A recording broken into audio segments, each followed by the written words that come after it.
As you know, Father Martin, if you recall, I made a pilgrimage. I know. I went to the Vatican.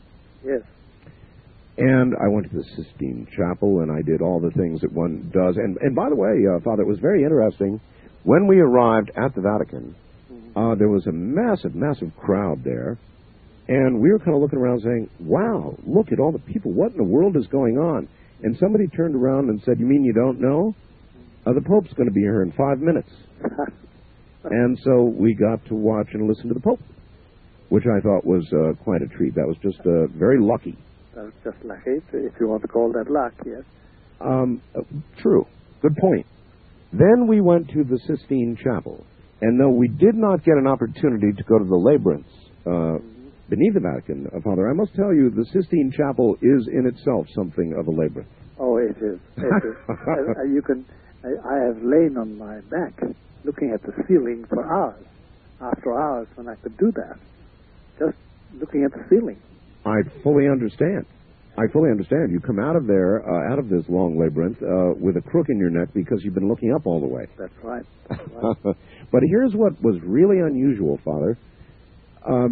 My wife is a Catholic, as you know, Ramona, and as soon as we walked into the Sistine Chapel, the first thing we saw was this gigantic globe. And you know what was on the globe? It had all 12 signs of the zodiac. That's right. I couldn't believe it. I couldn't believe it. I was so amazed that I had Ramona stand there and point to her birth sign on the globe, and I took a photograph and put it up on the website. It's up there right now. And I was going to come home and ask you, what in the world is something astrological doing in the Vatican? Well, actually, Art, it's a historical fact that several popes over several centuries always kept an astrologer. Really? Oh, yes. And the astrologer was noted for his Catholicism. It was always a man. And they consulted him about the affairs of state, whether it was advisable to do this, to that, to the other. Really? For hundreds of years. Oh, now, yes. Somehow I'm a little lost here, Father, because I always thought that the only person a pope would consult with would be God in prayer, and that influence of the planets wouldn't enter into it. Well, not with Catholicism. I know, strictly speaking, one would expect that, but they considered it a one way in which God would advise them to do things. A wise Catholic astrologer who would be studying the movement of the planets and would see in the conjunction or the separation or the rearrangement of the planets an indication of favorableness for this move or that move on the part of the Holy Father. No kidding. Yeah. Do you know that tonight, as we speak, 8 planets are in alignment? Yes, I was told that. I haven't got out to look at them because I really have something else to do, much less present and watching the planets, because I'm terribly interested in the stars. But I would love to see them. That is absolutely remarkable. Now, what is the modern church's attitude with regard to astrology? It depends on the modern churchman. Certainly the present Holy Father does not consult, has not got and does not consult astrologers. There is nothing inherently against Catholic teaching or Catholic faith in astrology, provided that you see it all beneath the hand of God. Because, again, the Catholic doctrine is that God can manifest His will and tell you what to do in your life through various material happenings.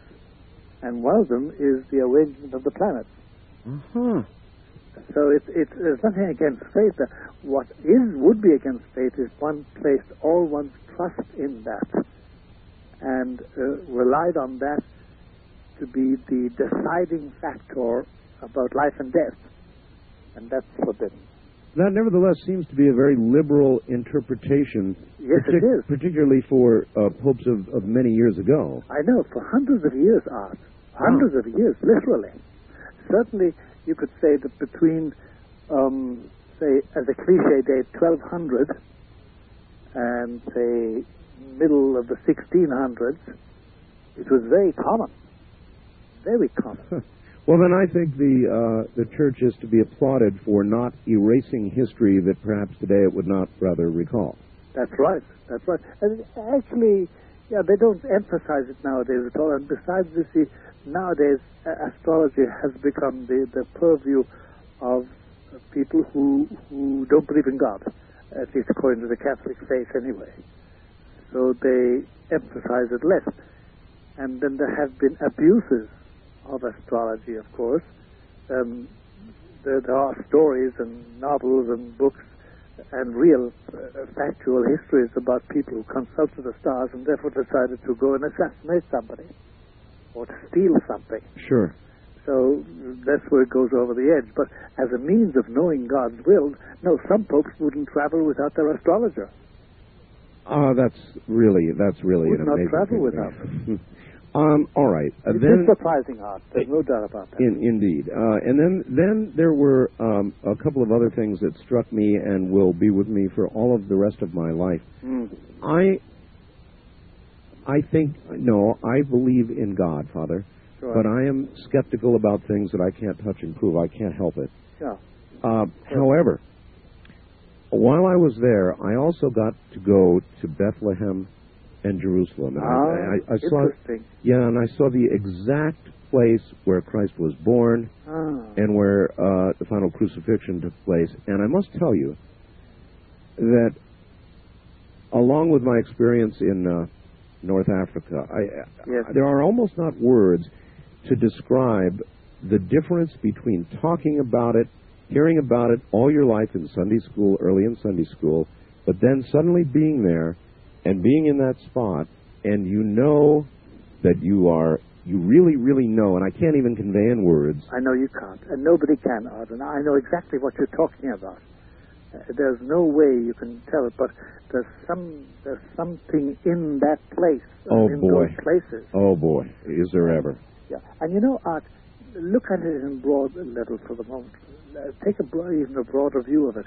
If you go and visit the battlefield of Waterloo in Belgium, right, or the Alamo in Texas, sure, something grips you there. Some of the same sort of feeling, but not nearly as strong. Oh no, it's not nearly as awesome. Awesome is the word.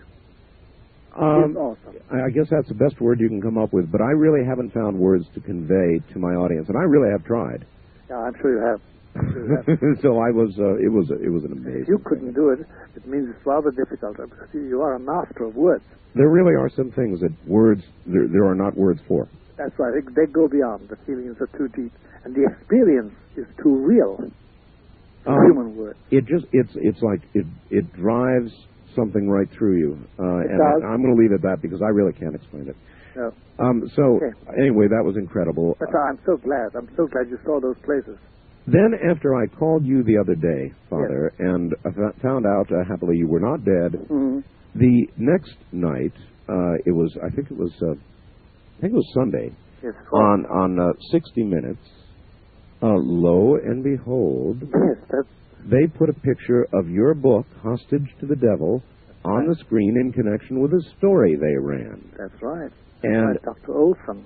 And Dr. Olson. I think I had given you the first news of that, and I'll bet lots of other people have talked to you about it since.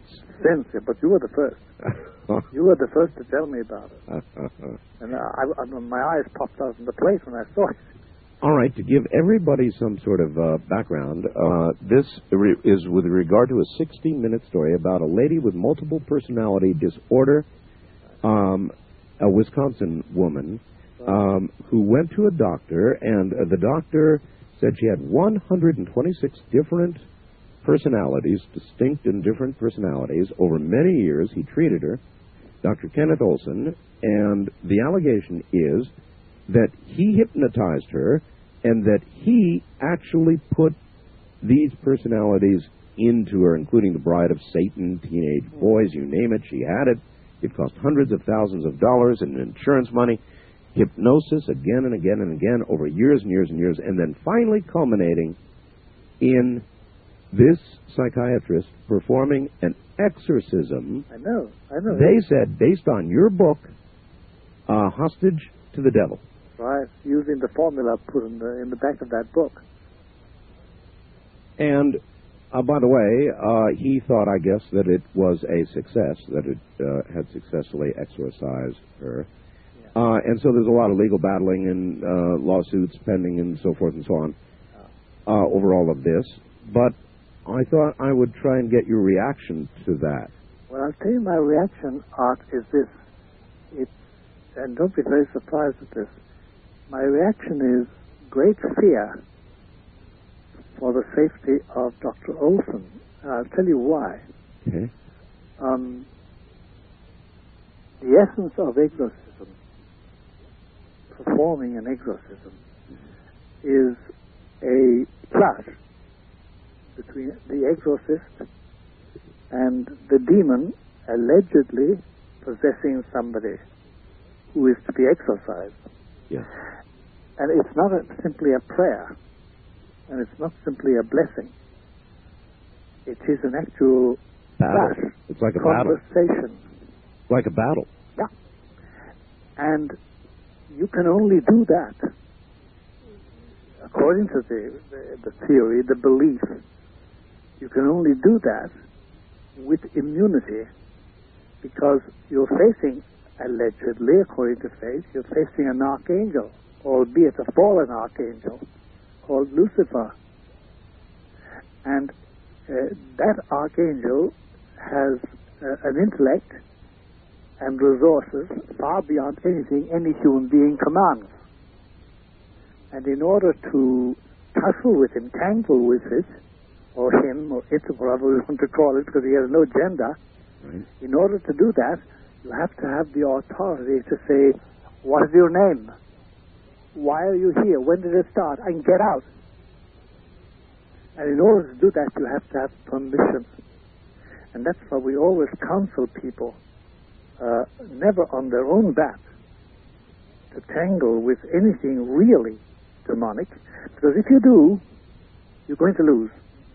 And if I could talk, which I can't on account of privileged communication, I could tell very, very scary and awesome stories, frightening stories about psychiatrists who did try and exorcise without any authority and became possessed themselves.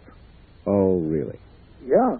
They tackled an enemy far stronger than they, with no immunity, no authority. Well, remember in past shows, Father, people have called and said, I have done exorcisms. Lay people. Yeah. And you have said, yes, it is possible. It is possible. But apparently very dangerous. It's very dangerous, and I don't know with what authority they did it. I do know one Lutheran pastor who has authority from his church and successfully exorcises. It is a very rare thing. You see, the only proof is that the person in question is completely healed. Completely healed. And Art, let me tell you, there is no healing more peaceful, more lovely, more joyous, more confident, more human than the healing of somebody by exorcism. It is so beautiful.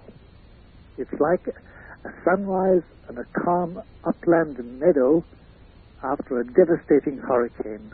Well, the people who would defend the doctor, I'm sure, would say that he did this as a final resort. Oh, yes, I'm sure. However, his detractors would say he's the one who put the 126 different personalities into her in the first place. The reality is something else. And as you know, Art, you're a very well-read man and a studied man in this matter. The whole theory of MPDs, multiple personality disorder, yes, is very much, for the psychiatric community, very much up in the air. Oh, very much. Yes, the suggestion being that under hypnosis, these are induced by by the psychiatrist. That's right. And we do know nowadays, especially since the end of the Second World War and the transport of Hitler's mind control experts to this country, yes, we do know now that programming can be very deep and very effective and can really achieve what... Remember that book, The Manchurian Candidate? Of course. It can achieve that, and we do use it. All right, Father, stand by. We're at the bottom of the hour, and when we come back, I'm going to ask Father Malachi, as some TV show says on CNN, the big question with regard to MBT, whether it relates in some way to exorcisms, and how you really know the difference between a personality instilled under hypnosis and the real McCoy. This is Coast to Coast AM.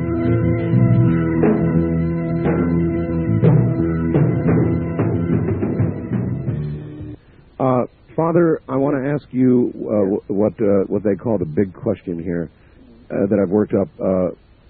How do you know? Father, I take it you have probably done more exorcisms than anybody else in this country. Is that?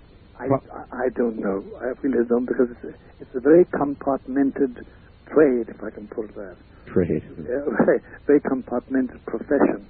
You don't communicate. I've just come across a marvelous exorcist who's been functioning in a certain area of the Midwest, and I never knew he existed.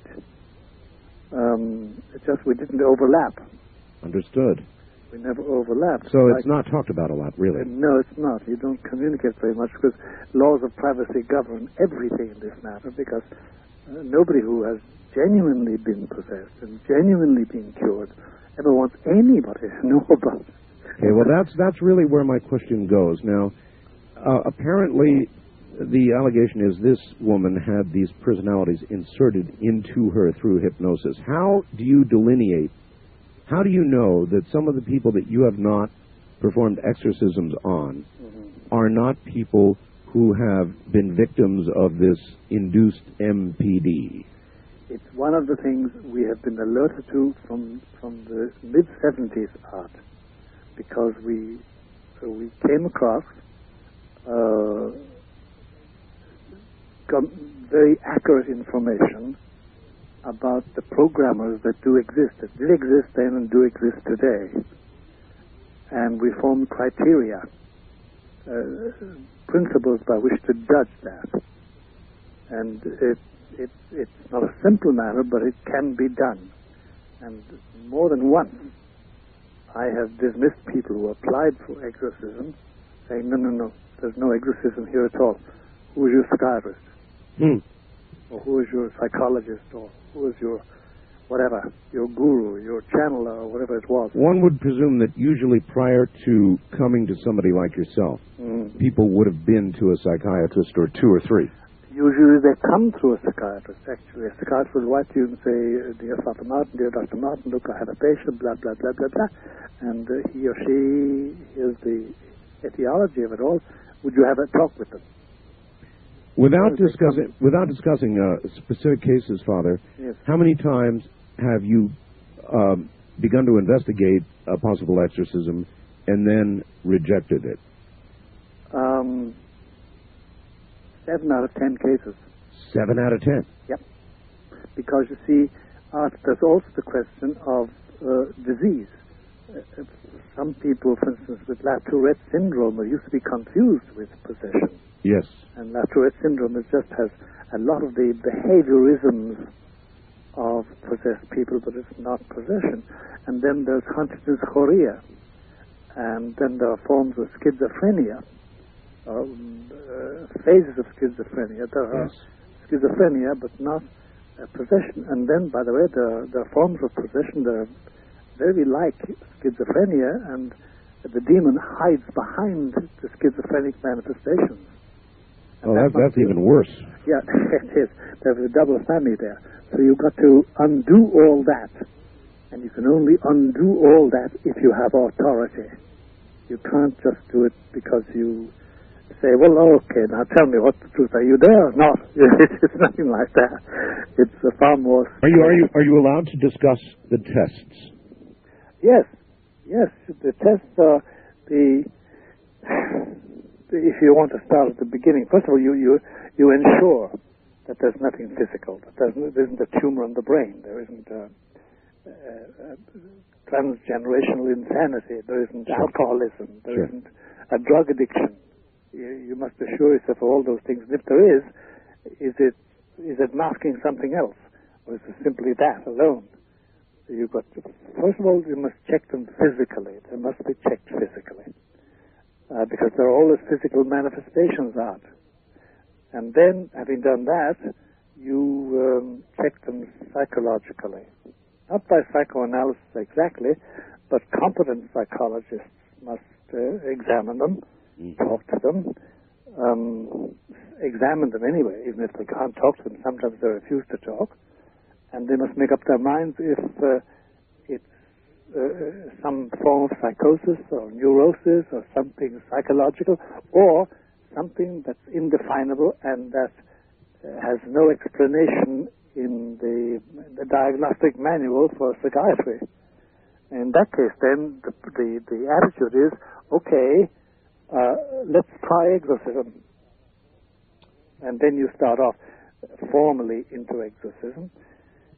And that means then talking to the person in question or to the people who know them, if it's a child or a young person or a husband and a wife, etc., people who know them and finding out how they've lived and when it started and what happened and what distresses people, why have they come to you, what has the psychiatrist said. If they come through a psychiatrist, usually the psychiatrist will tell you what he or she has found out about them and say, this is the baffling thing about it and this is why I would turn to you on a religious plane rather than on a psychoanalytic plane or psychological plane or psychiatric plane. And therefore you eliminate possibilities of disease, physical disease, and you eliminate the possibility of hoax, and you eliminate the possibility of something to do with insanity or psychological irregularity of some kind or other. Okay, but once all of that is gone, and then you make an appointment to start your exorcism. And it actually, Art, once you start into something like that formally, having arranged everything in the usual way, and I can describe that in a few sentences to you, within 10 minutes or 20 minutes, you know if you're dealing with possession. that quick. Oh, yeah. Because, you see, the power of an exorcist, if he has authority, the power of the exorcist is such that it evokes a response. It evokes a response. And the battle begins. The battle begins. If he is skillful, he can be fooled. He can be deceived. Have you been? No, but I've assisted at exorcisms when I was younger, where the person was baffled and deceived and outwitted. And I knew it, but I wasn't in charge. And you don't interfere. Outwitted. Yeah, That's outwitted. an interesting term. Yes, it is. In other words, the strength of your faith alone, even if you have absolute faith, might not be enough. You could still be outwitted. That's exactly it, Art. You've got it. That's exactly it. You can be outwitted by a cleverer mind and a quicker intellect and a more resourceful intellect and above all a much more ruthless intellect, which also is probably acquainted with you, the exorcist, to a certain extent, and therefore knows your weaknesses and knows what to tap to evoke false judgments. That's really quite remarkable to consider because I suppose the purist would suggest that an absolute rock-solid faith would be sufficient or should be sufficient with God's power behind you. But actually there are other aspects, including wit. In other words, that you not be fooled by somebody brighter than yourself. That's right, intelligence. There's nothing can beat intelligence when it gets down to brass tacks. A fight like this, because it's a real struggle. And you see, we humans, as such, we are inclined to, not pride exactly, but we're inclined to be very fascinated by some intellectual problem. And we can be lulled into accepting a situation where we fall under the influence of a superior intellect, because Usually, not always, but usually the demon has a superior mind compared to ours. Usually. Well, that really must make you think several times as you go into an exorcism. It does. Because it is possible, and it's happened, hasn't it, Father, that exorcists have gone in and haven't come out, they've died. That's right. They've come out of it and died, or they haven't come out of it and they've died, or they've come out of it possessed, and possessed in a very, very pathetic way. I mean, worn out, useless. What generally is when that occurs? What does the church do? Well, once upon a time, when churchmen, bishops, in other words, and the prelates of the church, when they really were in charge of this, because nowadays they're not. A lot of them don't believe in it at all. But when they had a regular system and a method of taking care of this aspect of life, they generally gave them very easy jobs as parish priests or in institutes to make it easy, because these men, there's no doubt about it that they lost their lives. So the church took care of them for the rest of their lives. Yes, it did. It was very mild and compassionate with them. And today? Today, first of all, there are far fewer exorcists than ever before. In a lot of dioceses, for instance, in Detroit, in the Diocese of Detroit, there is no formal exorcist at all. So if you want to have an exorcism in that area, you have to go to the cardinal, it's the cardinal in charge, and say, listen, Bishop so-and-so of such and such a diocese has an exorcist. May he come in and do it, because he can't do it in somebody else's diocese unless he has authority and permission. And it becomes very awkward then. Sometimes the bishop says no. Sometimes the bishop says yes. Sometimes the answer is very peculiar. Sometimes a bishop who is not respected very much for his Catholicity is quite willing to experiment. It's very funny. You never know what's going to happen. So it could be in this day and age, Father, that a priest who would perform an exorcism and would come out of it basically a vegetable would not be taken care of by the church. No, would not be taken care of. His family takes care of him, or he goes to a home, or I know one or two who ended up in state farms. It's a grim affair. It's a grim affair nowadays. All right, I've got something I need to ask you about. What's that? I do a lot of different things on the air, sometimes foolish things. I doubt that. I do. No, I do. And I wanted to talk to a witch. A broom riding, I said a broom riding. A broom riding witch. Yeah, the real McCoy, real witch. Yes. And so I went on a witch hunt. And I found this young lady who calls herself Harlot. And I interviewed this young lady. Yes. And turns out she called herself a witch, Father, but what she really was a Satanist. I interviewed her over a period of, about 4 hours or so, and trust me, she was the real McCoy. She scared me to death. And it really scared it out of you. Full of Hail Satans and all that kind of thing. Extremely serious. At first I thought she wasn't serious, but trust me, she was. She was married to a man who killed her daughter. Now, she knew that this was coming. And toward the end of this interview, this 4-hour interview, I was mind blown, and I said, has it occurred to you that you obviously, willingly, are going to go to hell? And she said, yes, I know. I accept that. I look forward to that. That's right. I said, but your daughter, your innocent young daughter, who was murdered by your ex-husband, what about her? She won't be with you. And you know what she said? She said, no, you're wrong, because I knew it was coming, and before she was killed, I took steps to ensure she would be in hell with me. And that stopped me cold. Yeah, what age was the daughter when she was killed? I can't remember. It was like 3 or 4. Young. Yeah.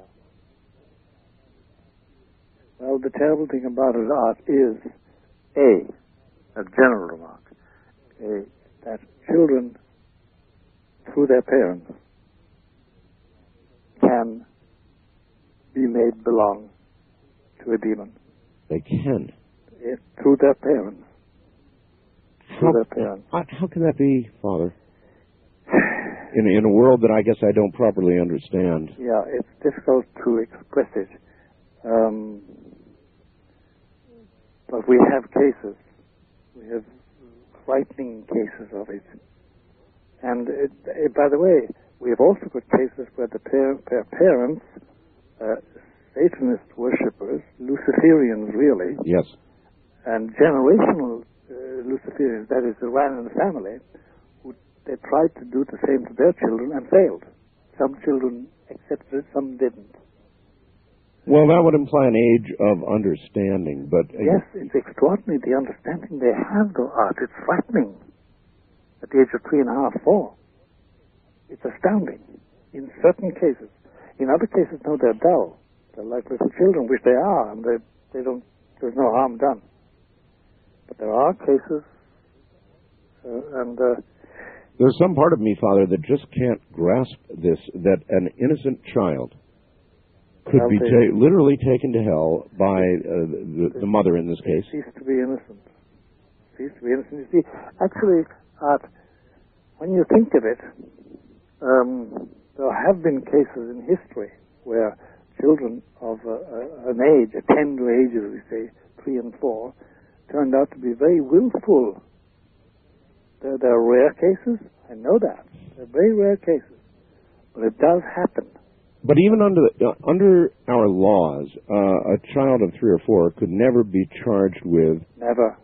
Held responsible for in any way... Never. What some child at that age would do. That's right. So, I'm sure you get this kind of question all the time, but how could a merciful God allow this to occur to a child that young? How could this woman's will make that happen? I have no answer to that. I do know it happens. I do know that there's full consent on the part of the child. I do know that they have a development of will and mind that frightens you when you come across it. You know you're in the presence of a tiny body which is as developed as your will, your adult will, although not with the experience. And it's a very frightening thing. Boy, it's a scary like world a we talking live dog. in. You know, I sort of half expected you to say, don't worry, that child is not in hell. Well, but that isn't what you said. As to who finally ends up in hell, Art, that is something reserved to God. We don't know. And she, the mother, may have thought she made quite sure about it. She may not have had, because the final decision is not hers, it's God's. Yes, but your answer is she could have done it. Oh, yes. Wow. Oh, yes. All right. Father Malachi Martin is my guest. Hold on, Father. You've got a good break here. And we'll be back after the top of the hour.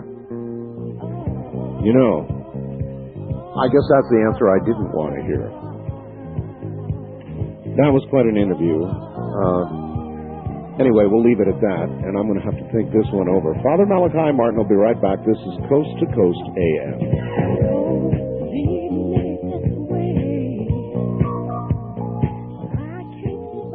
Here once again is Father Malachi Martin. Father, welcome back. Thank you. I've got a really hard question I'm going to ask you, hard for me. But first I want to ask you, in previous programs you and I have done, we have talked not just about people possessed requiring exorcism, but people in a different category, people that you have called perfectly possessed. Now, frequently these people are very successful, have a great deal of money and influence and power. Usually, yeah. Usually, yes. And there are many of them. And you said when you walk down the street, you know them when you see them. Yes, you always do. They know you. They know you. Yeah. In what manner would you know this person? Can you put words to it? No, it's one thing you can't put words to it, but it's the unseen signals.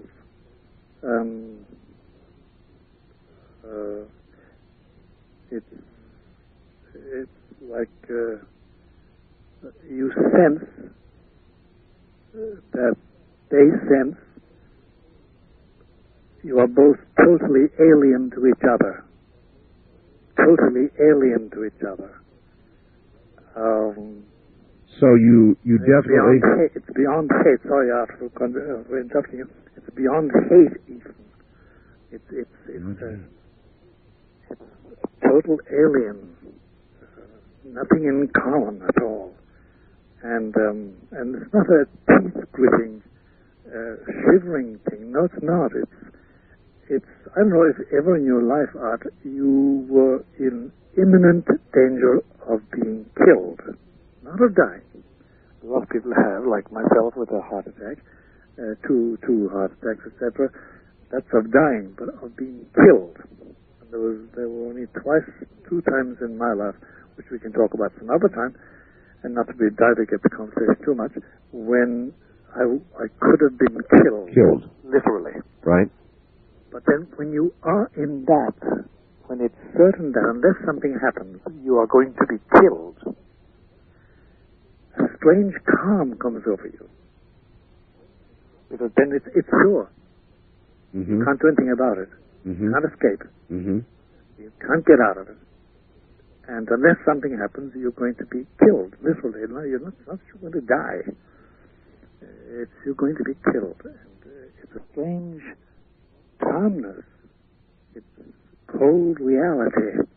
And it's beyond the shivering cold. It's just, that's the feeling you have when you recognize them and they recognize you. You know this cold reality, and it's beyond hate. It's total alienation. Okay, the perfectly possessed person, if I understood correctly your explanation before, is a person who, in fact, has made a pact with the devil. The ultimate. To be successful, to get what he wants in the world, whatever reason, maybe even to get a woman. Who knows for what reason he's made a pact with the devil. That doesn't make him perfectly possessed. It just puts him in possession. Perfect possession is something beyond that even. But I mean, he's utterly satisfied with his deal. Oh, yes, deal. completely. The reason I ask is as follows. I have been in the radio business for 25, 30 years. Mm-hmm. And like many people in radio, for many of the early years, I struggled and, about half-starved to death like people do in radio. I mean, that's the way it is. Of course. And it's been a passion for me, without question. Great. And like everybody else, or maybe unlike so many others, I have been very fortunate, and in recent years, my career has just, skyrocketed. That's right. Thank God. Yep, thank God. But I've got to tell you, I don't ever recall any time that I said that I'd give anything, I'd give my soul, or anything like that. I don't recall a time like that. No, I'm sure you didn't. But since I've had this much success, yes, there have been some times, particularly, I must say, since I heard you describe the perfectly possessed, yes, when I have worried, did I do something mentally? Did I make some pact that I'm not consciously recalling? I worry constantly. It's like, yeah. Let me make a remark about that. Perfect possession is consequent on a very conscious step, consciously taken step. It's not something that's implicit. To contrast. Make a contrast.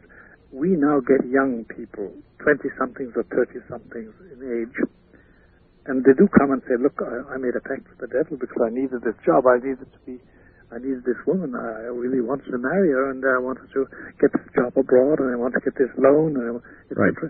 and now I can't get rid of it. That's something else. They were simply very stupid and foolish, and generally they can be helped. And it's a thing they regret. Be perfectly possessed through a certain graduation. It's a gradual thing. It's not suddenly overnight. The devil doesn't appear in the morning with a scroll and say, sign this and your 50 years of happiness, may you come to hell with me. The Faustian picture, Aristophanes. Yeah, Hollywood. That's right, and Goethe's play, Faust. It's not that. It's a gradual thing where the person slowly but surely concedes, surrenders their will, every fiber of their will, and therefore of their being, and acquiesce totally in it, and are rewarded by their master, and utterly conscious. There's nothing implicit about it. There's nothing. It isn't slid by them. You're saying I would know it if that was. Oh yes, you'd know it a mile away. You'd know it a mile away. I think that it is a malady suffered by many people who are successful. They don't fully understand the nature of their success, and sometimes it seems like there are other forces at work. In other words, you question your own success, and that's one of the things, ever since talking to you, that I've been worried about. Actually, you see, there's no doubt about it that the evil around us, because there is evil around us as well as good, does make inroads in us through pride and vanity and desire and ambition and lust, etc. All those things. And those make inroads in us, and that does prick our conscience. There's no doubt about that. But the total surrender and acceptance of Luciferian being, because that's what takes place in the perfectly possessed, that is something that cannot be done implicitly or overnight or by accident or be slipped into your life without you knowing it. Oh, no. No. I think it's... You struggle, you know, a lot of people are just hearing this show and me for the first time think, an overnight success. Well, I'm an overnight success. It's been at it for about 30 years. Of overnights. Nevertheless, though, the real success did come recently in the last couple of years, and it has been absolutely astounding, and I really, really have been worried. Well, Art, that is, I mean... Look, from my vantage point, looking on the outside in at you, it seems to be the logical progression of a very devoted and intelligent career in radio, and you've reached a culmination. Now, there's this part about it. Nobody achieves the amount of affiliated associates that you have, and the name you've got. Nobody reaches that without a special destiny from Christ, because not everybody does it. And you have a profound influence on millions, and that means that you, from this point of view, as a radio man, that you are working on universal lines that affect the macro government of people's souls. And that's a responsibility. It really is. I know. That for me, that's the telling point that, sure, somebody can work like a dog, work the little bottom off, as they say, and not get to where you are. But you got there, and that was because your destiny was that you were to do that. Given your talents and given your will and given the opportunities which were given to you. Obsession would be a good word. I'm obsessed with what I do. I love it. Yeah, I know. Well, obsession, since we're talking in the context of exorcism, obsession is a very professional word with us. I wouldn't use it about it at all. I'd say you're utterly devoted. And because obsessed is something else. Close to possessed, huh? Yeah. Obsessed in that good sense, yeah. Not even in the Calvin Klein meaning obsession. I could make a sort of a joke. Yes, I could use a joke. Yes, but I know it's a question of destiny. De facto, your destiny before you were born, before you were conceived, before your parents were married, was such that you would achieve this eminence. And apparently, it fits into God's plan. Oh, I hope that's And I'm not saying that to butter you up, not buttering you up at all. I'm loading on your shoulders, broader though they may be, a responsibility that ain't easy, because He will look you straight in the eye, Art, one day when you pass over, and say, "Now tell me, Art, how did you really do?" I worried all the way. What do you I worried all the way. You know, you discussed the responsibility. I worry all the time about the responsibility. As a matter of fact, I don't think that somebody in my position should have as much influence as I can have. It worries me all the time. I know. Well, I'm sure all the other eminent men in various fields say the same thing. And I without breaking confidences, you speak about me as having worked with 2 popes, and I did. I've worked with very eminent men, and behind the scenes, the best of them used to shed tears over their weaknesses. Really? And over their fears. Yeah. And then straighten the hump on their shoulders, as they say, and march ahead. That's it, all right. That's it, all right. Yeah. Let me read you this from the UK News. This just came in today from the United Kingdom News. Yeah. It appears that some of those who have passed over to the spirit world are unwilling to be kept from the pleasures of the flesh. Listen to this. A Blackpool woman called a priest, 2 psychics, and a Mormon missionary to try to rid her of a ghost that she claimed regularly sexually attacked her. The attacks began in 1994 when she felt something climbing into bed with her. She claimed it pulled off the towel she was wearing about her head and said it was going to make love to her. Then she felt a, quote, vile, end quote, sensation, quote, like tiny needles trying to pierce my skin, end quote. What does that sound like to you? Well, I'll tell you. Coincidentally, I'm dealing with at least 2 cases of people, 1 male, 1 female, who are assaulted, mainly in bed. And the assault is never pleasant, but it is sexual. And there's no doubt about it, there's demonic activity around them, and they've let themselves in for it. They let themselves in for it? Yes, they did. They made mistakes, they made errors, and they have to pay for it, and they are paying for it, thank God. And they are doing penance, and they're taking good direction, but they have to liquidate. And though it may sound funny to you, not funny, but it may sound peculiar to you, I keep saying to them, look, it's far better that you liquidate here your guilt than that you do it in purgatory.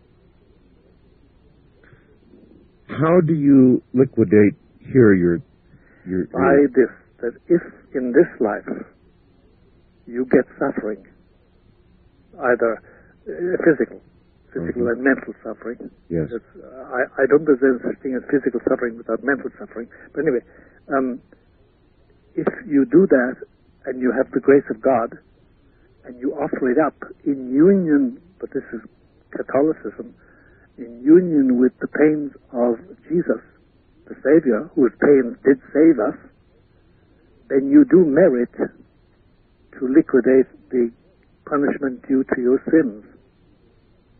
Penance, actual suffering, mental and physical. That's right. That's why when you haven't got pains and aches, for instance, I've normally got a very healthy body, so if I want to do penance, I've got to fast. You have to devise means of not hurting yourself, but depriving yourself of creaturely comforts, which are perfectly legitimate. Because Christ himself said, these demons are cast out only by prayer and fasting. And it is a tradition in Christianity, And by the way, in Islam too, and in Judaism, but we're talking about Christians and about Catholicism in particular, it is their tradition that by fasting and by doing penance, you do get rid of demonic influence, and you do also do penance for your sins. And there's no doubt about it that if you have a horrible cancer, say a multilocal cancer, in your skull, Yes. your brain, and you suffer the pains of it, Yes. you can liquidate whatever guilt is due to sins, even though the sins themselves are forgiven. There's always some punishment due to it. That's the doctrine of Catholicism, and it was lost in the Reformation. And yet, Father, people come down with these horrible cancers that give them horrible deaths all the time, and it sometimes it seems like the very best people die early, such terrible deaths. I know. I see it every week of my life. So then, how does that fit in? Well, it fits in the sense that, of course, each one is different. Each person is different, and I've never found two patients reacting in the same way. But it's always a question of how they will take it, as the will of God or as simply an affliction, and they count it as a curse. And they can count it as a hidden blessing. Father, we are once again at the bottom of the hour, so just rest a moment. Boy, it just flies by, doesn't it? This is Coast to Coast AM. Anybody have a sense of humor out there? The devil went down to Georgia. He was looking for a soul to steal. He was in a bind, but he was way behind. He was willing to make a deal. When he came across this young man sawing on a fiddle and playing it high, and the devil jumped up on a hickory stump and said, "Boy, let me tell you what. I guess you didn't know it, but I am a fiddle player too. And if you care to take a dare, I'll make a bet with you. Now, you play a pretty good fiddle, boy, but give the devil his due. I bet a fiddle of gold against your soul, because I think I'm better than you." The boy said, "My name's Johnny, and it might be a sin, but I'll take your bet. You're going to regret, because I'm the best there's ever been." Father Malachi Martin is my guest from Manhattan. And, Father, I have interviewed many people who claim to do past life regressions. Yes. I have interviewed many New Age types who claim that they have had near-death experiences, that there is no such thing as hell, that nobody ever goes to hell, and that in all of their regressions and the thousands of regressions they've done, they've never encountered hell. Well, let me tell you, I've got an article here from the London Telegraph, and I want to read you a little bit about it and ask you about it. Quoting, "Terrifying accounts of gravely ill people who claim to have been dragged to the very gates of hell by demons are now to be studied scientifically for the first time by a British psychologist. The existence of so-called near-death experiences, or NDEs, in which dying people report having mystical sensations before being resuscitated, is now widely accepted by doctors and scientists. Their cause is unknown, but they typically involve a feeling of deep peace, followed by a sensation of floating up through a tunnel toward a bright light and into a beautiful kingdom." We've all heard that. Continuing, "But now it is becoming clear that for some people, NDEs are far from blissful. Instead of a feeling of floating upwards, they report being pulled downward toward a pit inhabited by demons. The experiences of Evelyn Hazel, a London-based art historian, as she fought for life against meningitis, are typical. Quote, "I had reached a critical stage in the illness, and I was hovering between life and death. I was aware of being involved in an intense and very real struggle for my life." She told the Telegraph, continuing the quote, "A three-legged being, rather like the Isle of Man symbol, was pulling both my legs down to infinite depths, and I knew, without any doubt, that if I relaxed and I gave in, I would be dead. I believe this struggle went on for some considerable time, and eventually I managed to break away from whatever it was pulling me down." And so they're doing actual scientific studies now, not on the typical light and light beings and relatives greeting you in tunnel stories, Yes. but on people who went the other way. Hell is a real place? Yes, a real place in the sense that it is a place. That it has every place has a where. You know, if you say Peru, it's a real place. You say, where is it? It's got a real location, a real where. We do not know the exact location of hell. Oh, I didn't mean a geographic location, Father. Okay. No, it has a real. It is a real place. Yes, it is. We don't know the geographic location of heaven either. No, we don't. We don't. That's a distinct thing. But I guess my question is, hell is as real a place as heaven? Yes, as real. And so is purgatory. In between, it's as real. Now, it is impossible to deny the fact, because so many people have had near-death experiences, NDEs, right, of both kinds. It is impossible. We can't explain it exactly, but it is there. It does take place. And the similarity between the NDEs is amazing. It does point to some unity caused by one thing, one particular experience that they all have had. And the demonic also.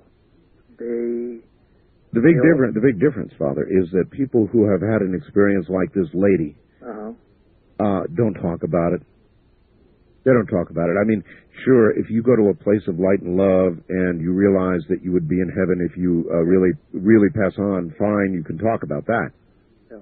But if you've been to hell, you're not really likely to... You don't come back and tell us about it. Not really. Unless you come back. There have been cases of possession where damned souls do speak.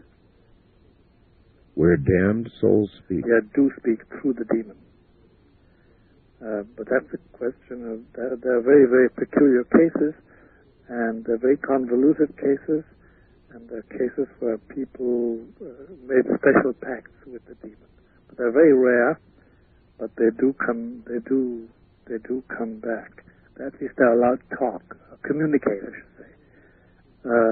It's all very mysterious, and you stay away from it as much as possible as an exorcist.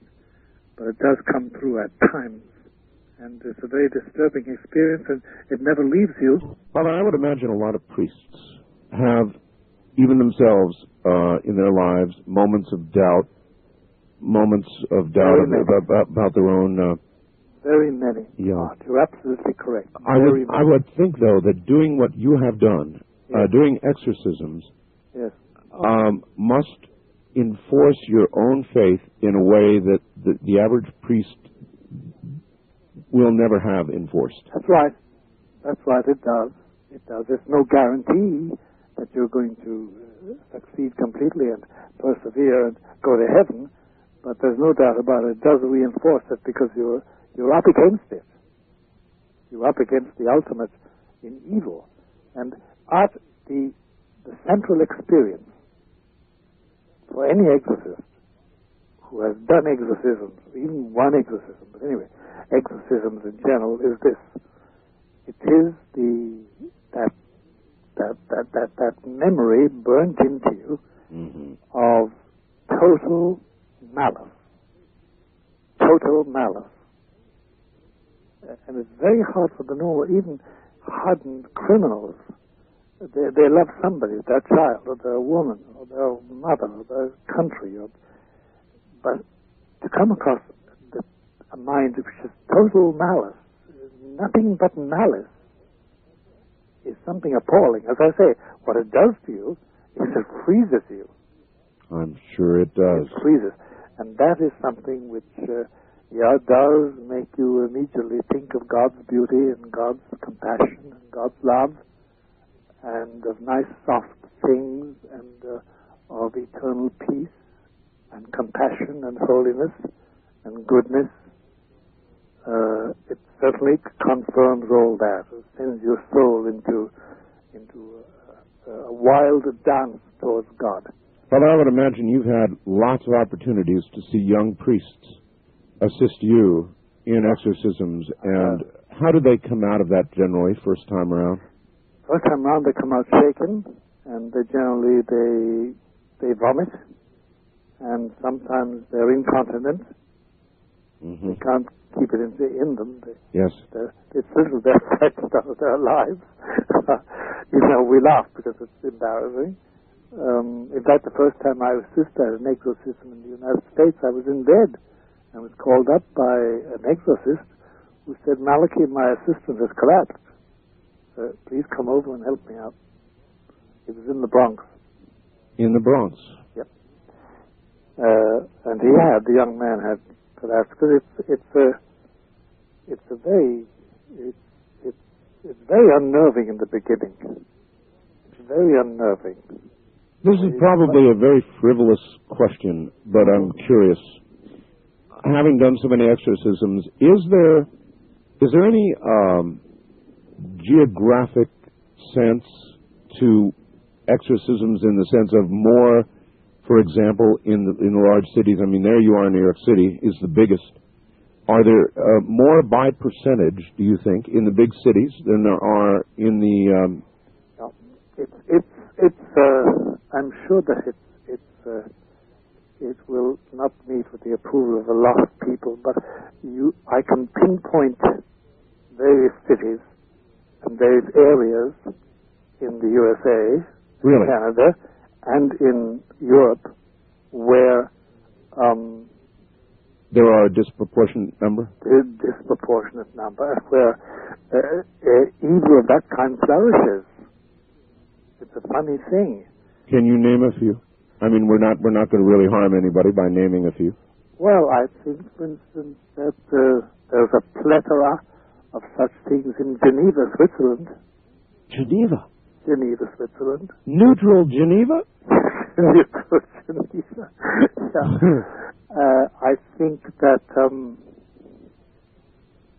I hope that we don't get assaulted for having said this, but it does seem that Louisville, Kentucky, has a fair share, more than, say, as far as we know, Santa Fe.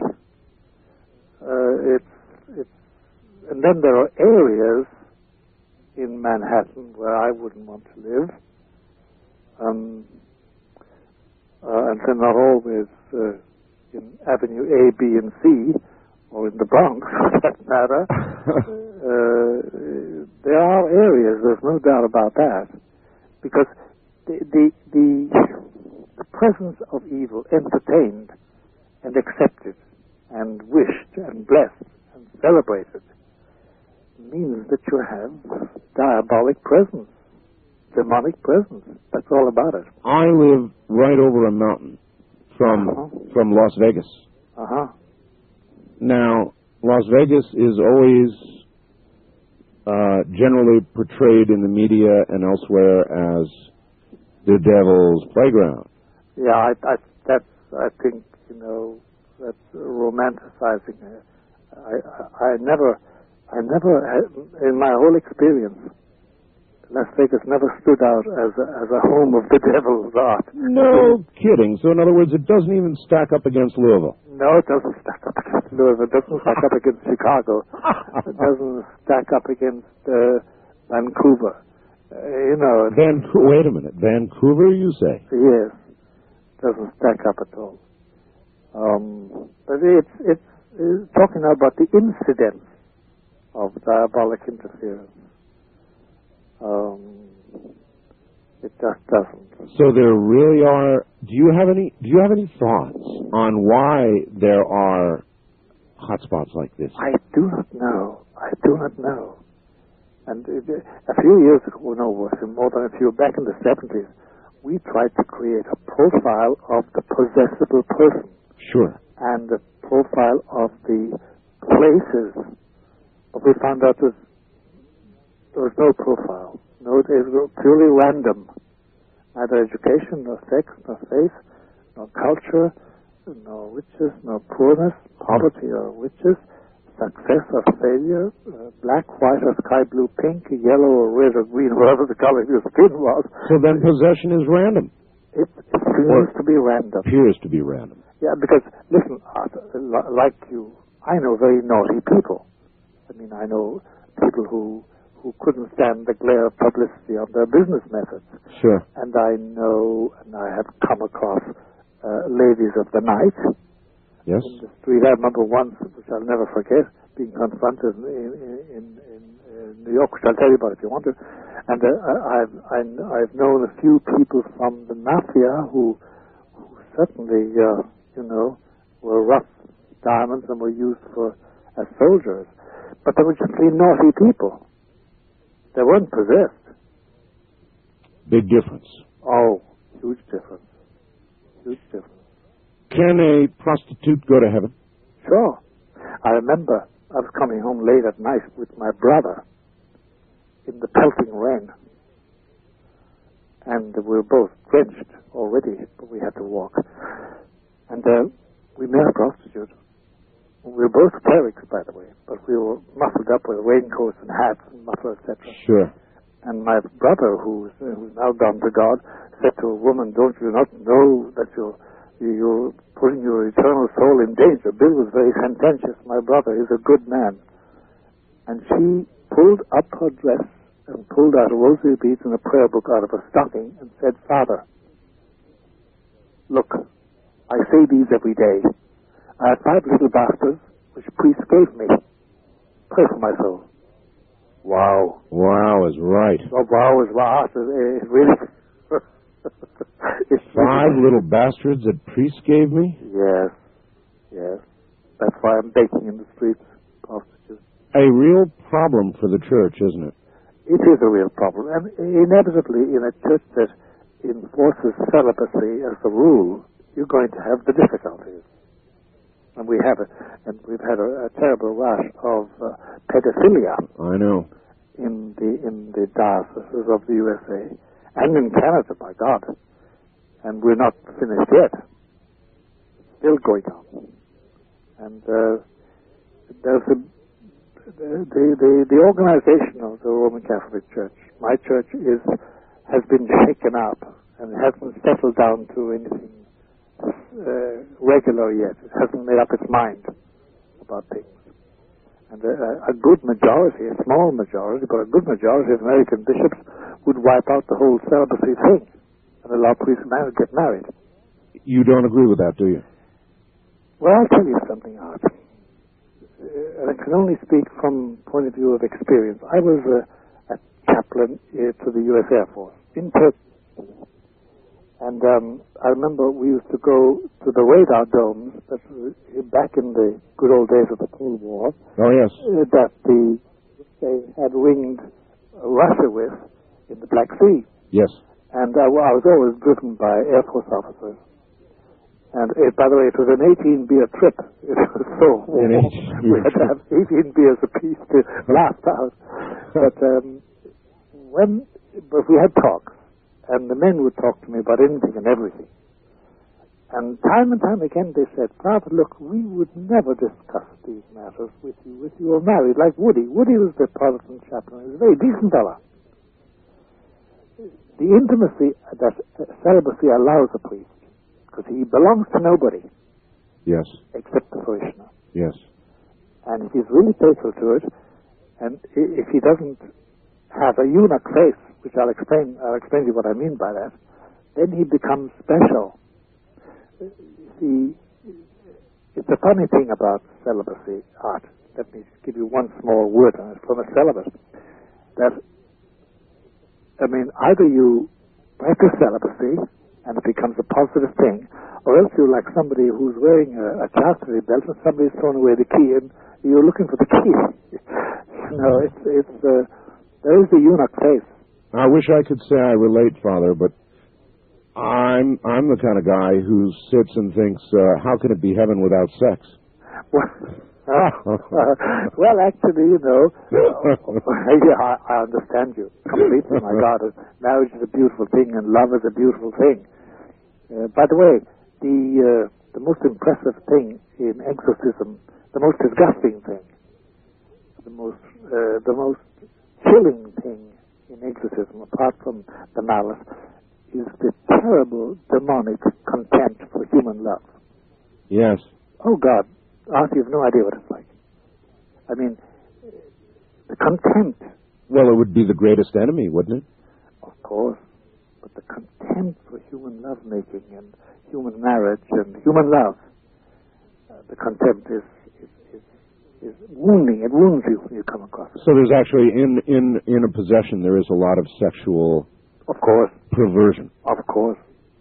And there's always a basis for it in reality. And any weakness that the exorcist has in that matter is brought out.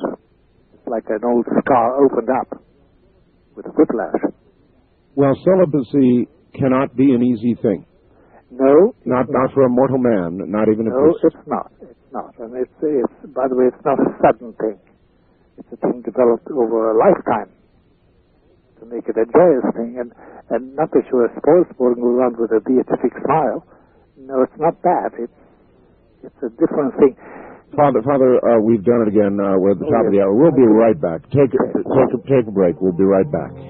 This is Coast to Coast AM. I see trees of green, red roses too. I see them bloom for me and you, and I think to myself, what a wonderful world.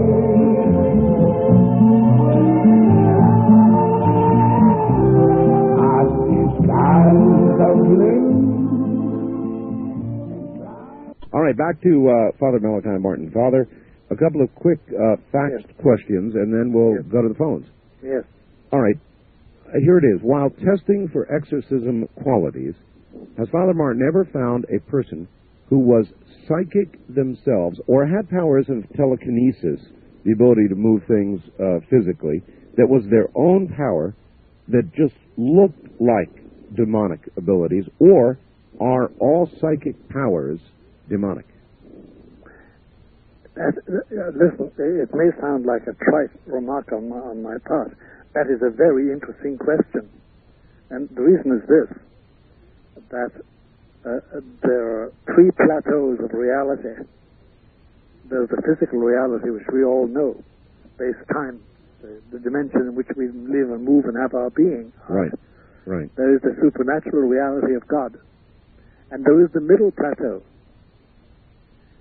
whereon the demons exercise their gifts, and whereon those with psychic gifts have perceptions that baffle the rest of us.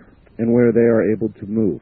And where they're able to move. I remember Major Ed Dames, this remote viewer that I have on from time to time, came on the program with you. That's right. And it's a very dangerous plateau because it is very fascinating to move on that plateau, and it can involve you with demonic activity and become fascinating. Now, people with natural gifts of psychic perception, people that know things from afar, people that know your past life, people that can enjoy telekinesis, can do that sort of thing. You just said people who can know your past life. That's right.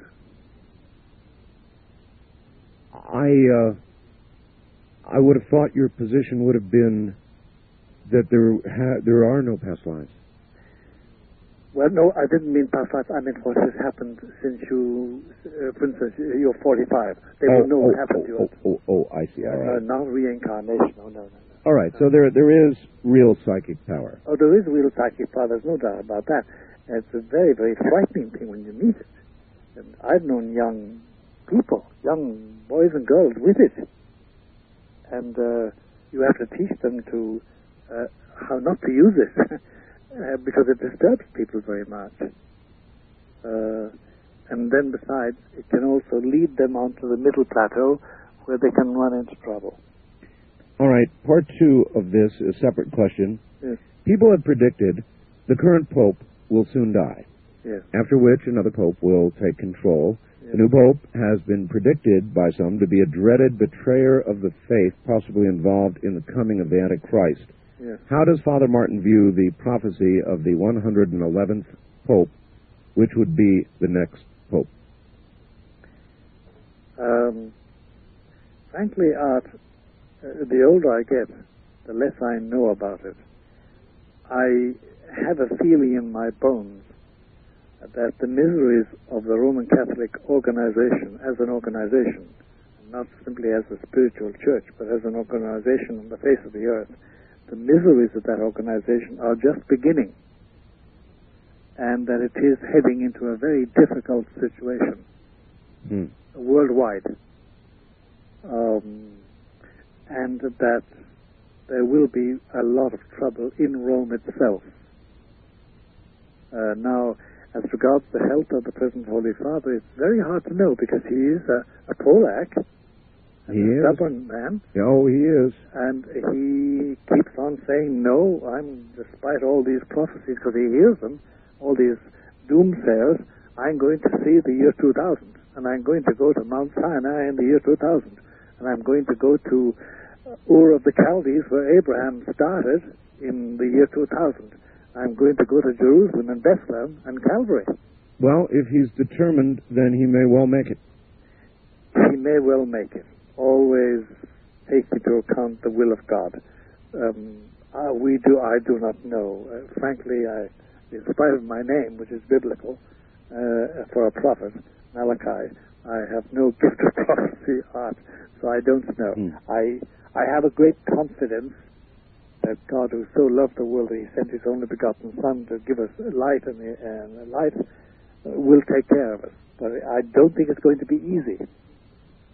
I think miseries are going to start. Father, you predicted that there would be an event in the spring, that there would be an event. There could be an event if a certain sign took place, but there was no sign between the end of spring and the end of winter and the end of spring. There are nevertheless many, many people, and I'm one of them, who feel something big is imminent.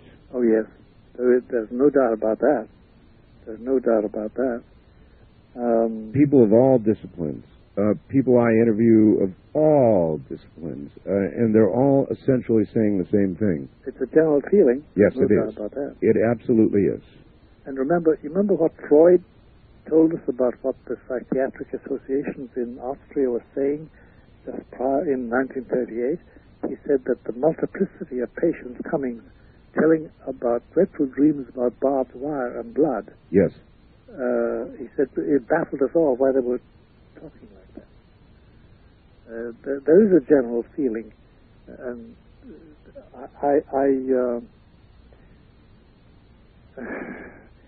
knowing the future doesn't help one's peace of mind, Art. It doesn't. And I remember I had the dubious privilege of reading the text of the third secret of Fatima, which I must guard by oath from repeating, but it isn't pleasant. I have a whole stack of faxes here asking me to ask you about that, and you obviously cannot speak of that. Not factually, not word for word. I can't. I took a note. But it ain't pleasant. And the less you know about it, the better. Except that there is going to be a reckoning, and that nobody existing on the face of this earth will be exempt from knowing the power from on high. They will interpret it in different ways. That stands to reason. According to their beliefs. That's right, and their culture and their bias. And there will be people who, even faced with the certainty that there is a greater power above our heads, will say. They will deny it. They will. They'll reject it. The scientists, for example, will find a scientific explanation for it. They will. Remember the famous so-called Aurora Borealis in 1938? Well, I certainly am aware of Aurora Borealis, but not one specific. There was a specific one which they explained by saying Aurora Borealis, but it really wasn't that at all. They all agreed it wasn't Aurora Borealis. The only one who put his finger on it was Adolf Hitler. And he said what? Well, he was in Berchtesgaden at the Wolf's Lair. That was his famous place when for weekends with his cabinet. And Speer, Albert Speer, who was a member of his cabinet, his architect, tells us in his second book that night they all stood on the esplanade of his villa in the Bavarian mountains, looking out to the east and seeing these extraordinary sights of light. And Hitler said, "Yeah, nun, now we have to shed blood. We didn't shed blood in taking the Tsar, we didn't shed blood in taking Czechoslovakia, but now we're going to shed blood." So he took that as a sign.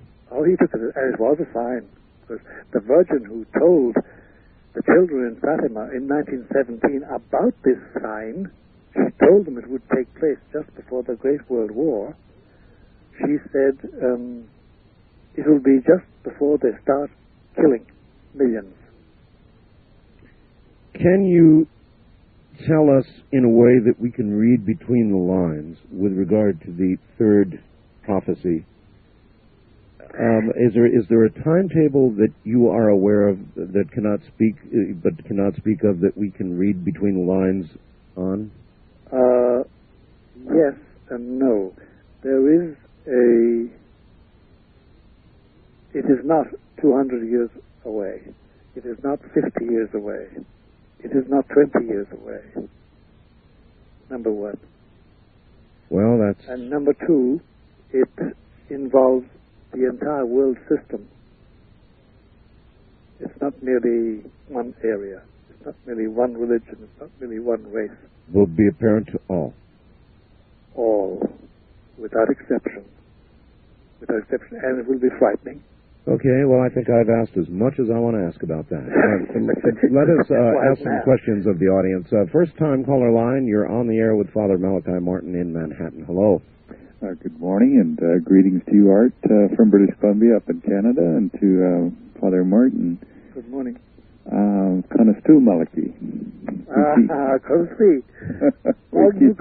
We do try to keep the faith a little. Yeah.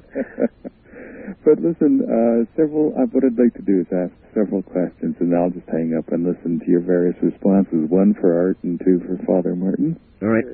Several weeks ago, you had a living, breathing astronaut, Art, on the program. Yes, Edgar Mitchell. Yes, I rather wish you'd asked him what his take was on your question, did we really fly to the moon?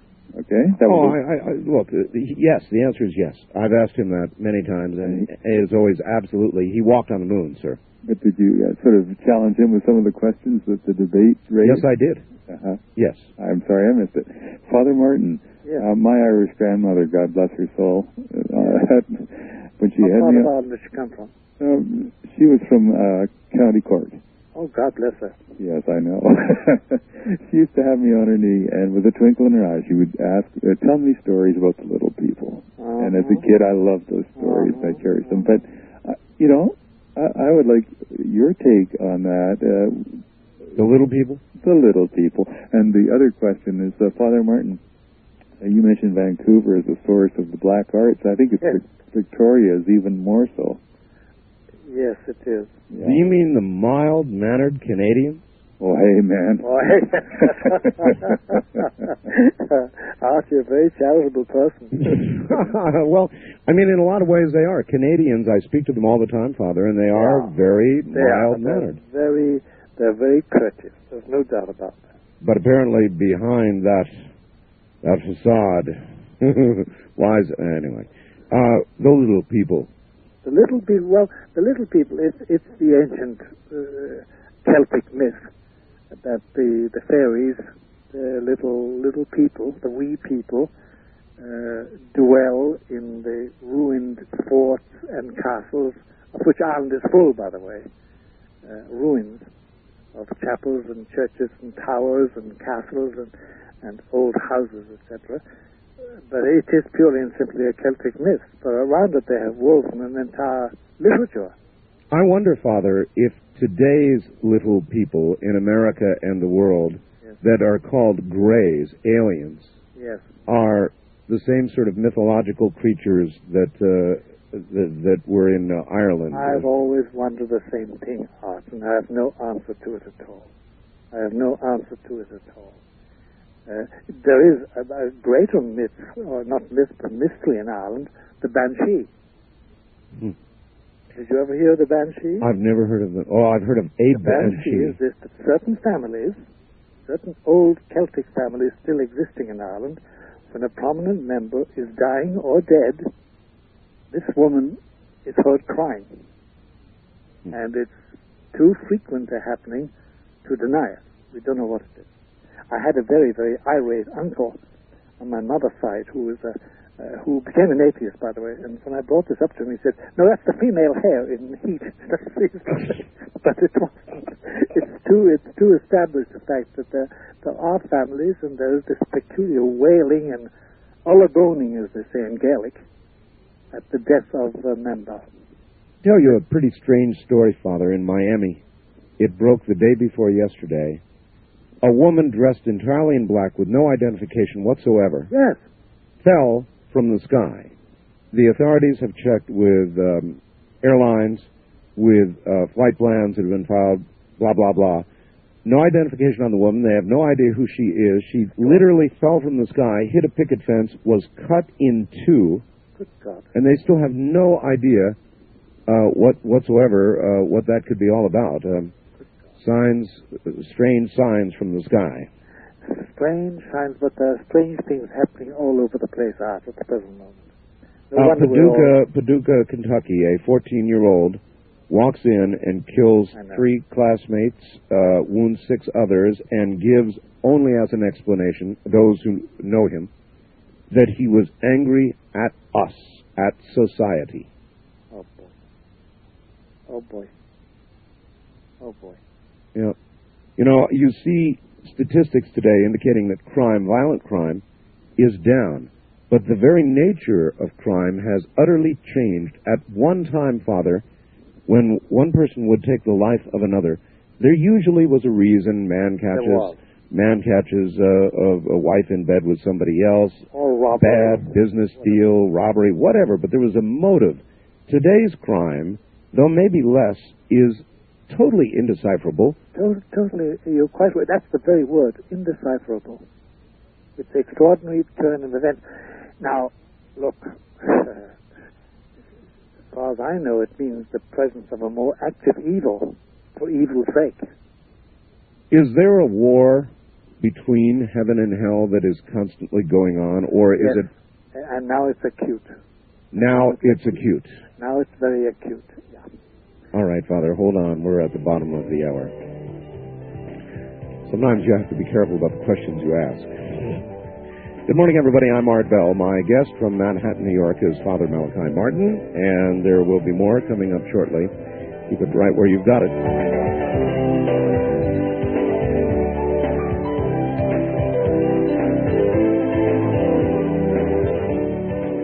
All right, once again, Father Malachi Martin from Manhattan. Father, a war between heaven and hell. There have been recent movies about it, and so I hate to have to draw my knowledge of this from motion pictures. Why not? But there was. Have you seen a movie called Prophecy? Yes, I have. Christopher Walken. Yes, right. Boy, he sure is a perfectly possessed person on screen, isn't he? It in those motion pictures depicts an actual war between heaven and hell, an escalating war between heaven and hell. Right. The fallen angels. When you see something like that, is that anything like you envision to be going on? You know, minus the Hollywood special effects. Yes, well, minus the Hollywood special effects, yes. Yeah, it is. More, of course. We just had some weird noise on the line. We had, yes. It must be that we're getting on somebody's nerves. Yeah, that's right. You guys at NSA, just listen, don't cut in, huh? That's right. It is, yes. But the where you find that battle raging is in the souls and lives of living people. And you find it raging and hurting and injuring and killing. The people you deal with. Yeah, you do. And terrible things happen. Humanly terrible things happen to people who take the other side, who really serve evil and hurt others. And it spreads from generation to generation. It's a terrible battle, and it goes on all day and goes on right through the whole week and the whole year. And there's no getting away from it, and it's getting much more acute today than it ever was before us. Well, maybe this is a dumb question, but is there any possibility that war could ever become an all-out war, one in which the right side wouldn't win, where Earth could be lost? I think it can get to the point that Earth can be lost for a while. It will be reclaimed. But I think that there's a sunset is creeping over the whole human thing. Yes. At the present moment. And it's a gray sludge. And it's slowly but surely extinguishing all love. The world is really getting very cold. And I think we're now getting back toward that which you really can't fully talk about. Yeah, that's right. That's right. I catch on quickly. All right, Father, a lot of people on the phone lines, and I've really got to get to them. East to the Rockies, you're on the air with Father Malachi Martin. Hello, where are you, please? Hello there. Hello? Yes, you're on the air? Yes, this is Bruce from Chicago. Hi, Bruce. Bruce. Good morning. It's an honor to talk to Father Martin. He's my favorite guest. Hi, Bruce. My question was along the lines of what you were just talking about the last moment. Yes. Father Martin's last appearance on the program, he talked about, Art brought up the lights in Phoenix, and Yes. Father said that if that in fact was the case, something awesome and most fearful would be happening, and the time frame I interpreted from that was somewhere out to spring of '98, and I wonder if he could specifically elaborate on the time frame if he can't go into Bruce, detail. actually, I don't feel happy at all about 98, the moment we leave winter and start into spring. I don't feel happy at all about it. Can you... I simply think that things are spiraling in such a way that we're going to undergo severe disturbances, to put it mildly, nationally and internationally. I think that if I were to be awfully frank, I think a lot of people are going to die violently. Oh, boy. I think we're coming to a very bad point. A very bad point. I think. I can't interpret it any other way. All right, I don't even want to ask anymore. West of the Rockies, you're on the air with Father Malachi Martin. Hello. Yes, good morning. Morning, where are you, please? Close to Vancouver. Yes, Vancouver. Again. We draw you forth. Yes, you have. God bless you, Vancouver. Art, I appreciate your ability to sensitively talk to the variety of people that you talk to. It's amazing to me. And Father Malachi, you're a very special person. I have a question for you.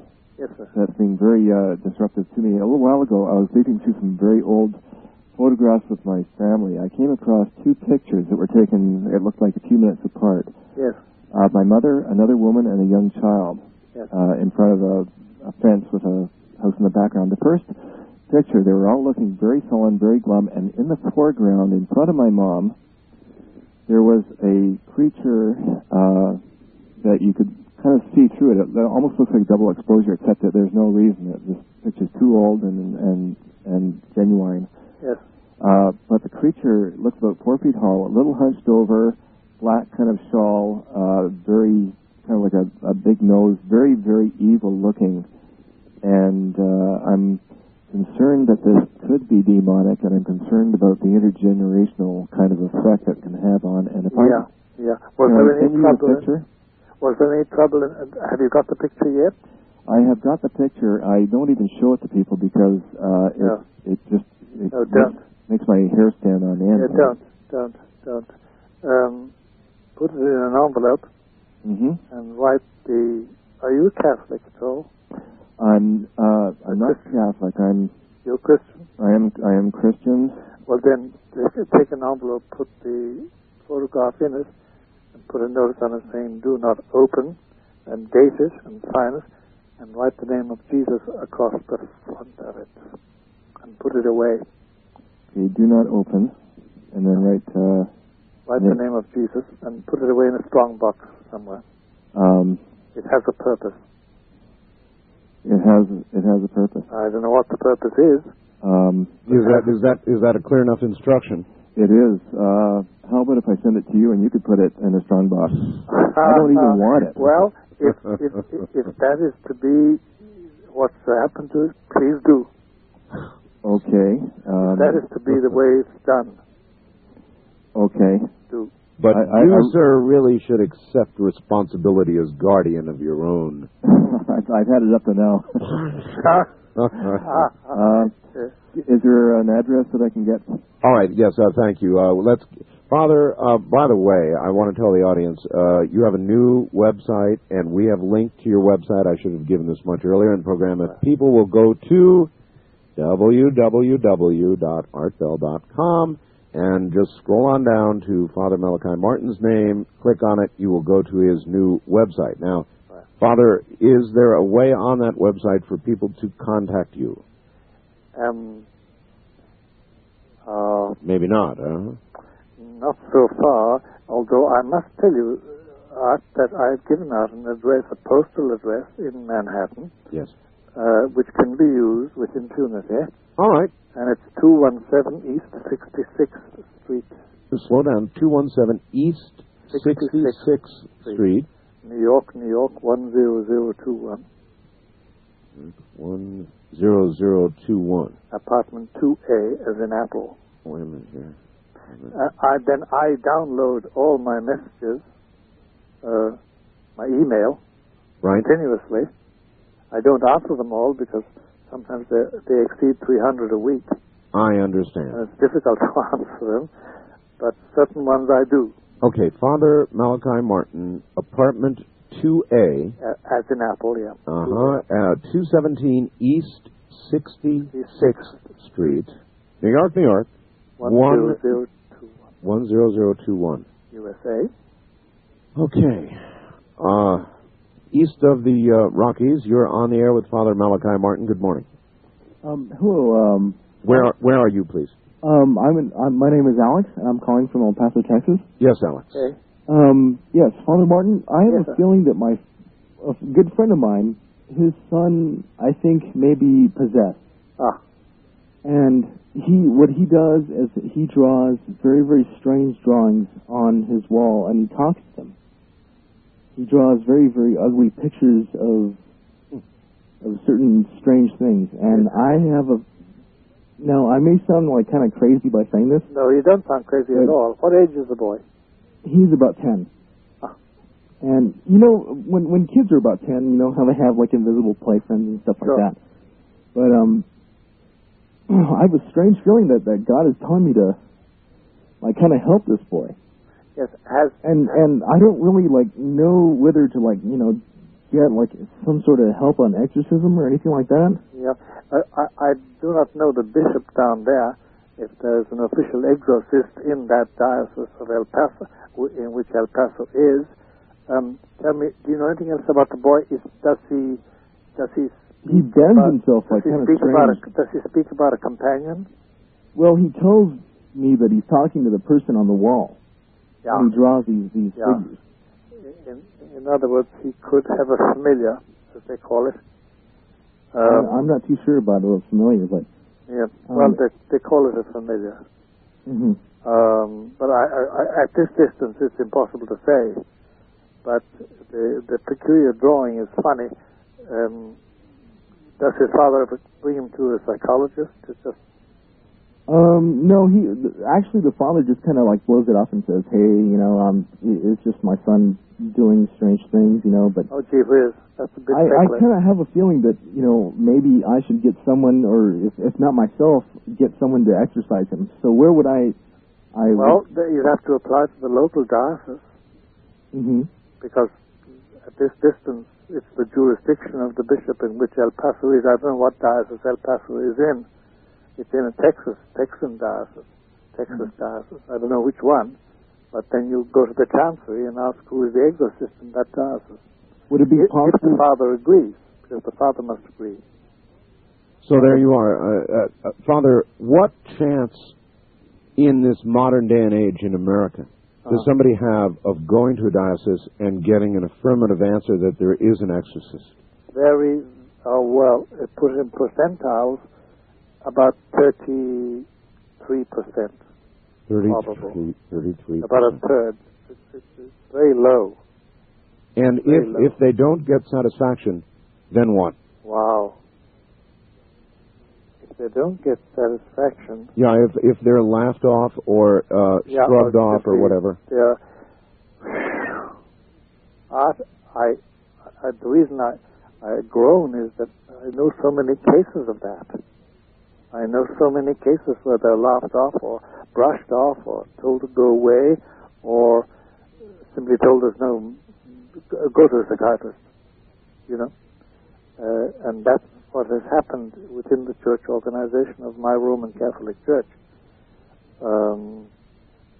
If our friend who's speaking to us from El Paso, he should pray about it, because prayer can obtain what this boy needs. But I have no solution. At this distance, Art, I have no solution. I see the poignancy of it all and the danger, and that father is very feckless. Father, could you become a bishop? Of course I could. If you were to become a bishop with the power ascendant, yes, what would you try to change? What would you try to do with that increased responsibility? I would try and organize the clerical reaction to possession and obsession, because these are factors that are growing in every diocese I know in the United States. So we should not be offering less to people like that man who called, but more. No, on the contrary. He should be aided immediately. There should be a mechanism in each diocese that aids such a thing, takes it in, studies it, gets to the boy, gets to the father. But there isn't. And that's the triumph of Luciferianism. The clergy themselves. As the grayness descends. Yeah. And the terrible thing is that you won't find a belief in it all amongst many bishops and many priests. Mm-hmm. Does the fact that you just said that make it less likely that you would become a bishop? No, it doesn't. It depends on the will of those who make bishops. But anyway, it is pathetic, Art. It really is pathetic. Even in this Archdiocese of New York, there are people who need attention, but they don't get it. Because there's just too much to be done. I understand. First time caller line, you're on the air with Father Malachi Martin in Manhattan. Hello.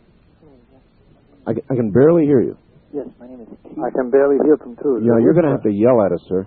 Okay, my name is Keith. Yes, Keith. Yes, Keith. I'm calling from Carbondale, Illinois. Okay. Yes. I was just calling in concern with something that you talked about earlier in the show, the lady named Harlot. Oh, yes. And I was just thinking about it. I do a paper route at night, and I just got off of it to try to get a hold of you. And you seemed kind of concerned, and it hit me that most likely the daughter would be in heaven. And the reason I say this is because if the woman desired her to be in hell with her, and hell is supposed to be a damnation, then she wouldn't be able to have that with her. I mean, but sir, she said, if you listened carefully to that program, she didn't say that she willed her to be in hell with her. She said she took steps before her daughter was killed to ensure that she would be in hell with her. It's as if she desired that to be. Of course. It was beyond desire. She said she took steps. Right, and what I'm saying is that she would be getting one of her desires fulfilled if God were to enact the child to damnation. Yes, but you really are missing something, though. She actually took steps, and what I asked Father Martin a while ago was whether, and I have no idea what those steps are, but whether it would be possible that, in fact, she could have done that, and the answer was yes. It's feasible. It's feasible. The case, it's an extraordinary thing. The genuine Luciferians and Satanists you meet, they look forward to hell. She did. She absolutely did. It was one of the most unnerving interviews I've ever done my whole life. They really do. Father, we're at the top of the hour. Are you good for one last hour? Certainly. Well, there's lots of people awaiting, so we will do it. Relax for a while, and we'll be right back. He's great, too. This is Coast to Coast AM. All right, back now to Manhattan and Father Malachi Martin, and Father will try and lay heavily into the phones. Yeah, sure. But I do have a couple of quick questions by fax. Yeah. One, have you, Father, ever had an exorcised demon come back to haunt you? Yes. Oh, really? Yeah. Now, I'm glad they asked, because I never would have thought to ask, and I never would have expected that answer. Can you tell us at all? Yes. It's very harrowing, and resulted in bodily injury, grievous bodily injury. But we were able to deal with it, but it took a lot of work, and it involved a lot of physical pain. A lot of physical pain for a whole year. For a year? A year, yeah. The damage. Oof. Mm-hmm. And one other, and this is much lighter, finally a light question. Mm-hmm. You know, we're talking about Christmas and Christmas giving and so forth, yes. And we know that you have been close to 2 popes. That's right. And Kevin, listening to KEX in Portland, wants to know, what does a close friend of the Pope buy him for Christmas? Well, if he really knows him, and he knows he shaves, does he use an electric razor? It's as simple as that. Or slippers, bedroom slippers. Or if he uses T-shirts, one Pope did, whom I knew, used T-shirts and valued cotton, Egyptian cotton T-shirts, things like that. I see. Simple things. Simple things, sure. All right. First time caller line. You're on the air with Father Malachi Martin. Good morning. Hello, this is Ken from Steubenville, Ohio. Hi, Ken. Yes, Ken. Praise God, I finally got through to you, Bill, after trying for months. Yes, sir. First of all, I'd like to confirm 2 things and then ask a question of Father Martin. Mm-hmm. A, yes, once you've been demonized or bothered, getting rid of it is the greatest thing in the world. Yes, they do try to come back and bother you. I know, I had death delivered off of me. Mm-hmm. Second of all, I have a question for Father Martin about, is it possible that a person could be born and have a curse put on them for the rest of their life, where like a cloud of doom is always over them? Interesting question. Yes. The only way I can translate it into reality is that in certain families, possession is intergenerational. Right. All right, the reason why I asked that question is last year my mother died of cancer, and we had to bring her home to die. And I knew of well, she said she made a deal with God, and I knew what it was. It was a pact. And she didn't die in peace until I prayed over her, anointed her, and broke the pact with the devil. Yep, that can be done. I know. I've done your type of work, and I understand the seriousness of it. So as far as this curse goes, I've had many people pray over me, but nobody could really put the finger on why. Are you one of the people who has the black cloud over his head all the time? Yes. All right, Father, that really is an interesting question. Your answer was affirmative, that there can be such a, I don't know if curse is the right word. Be. No, curse is not, it's a way of saying it, but it's an intergenerational obsession, really, in his case, because he's not possessed.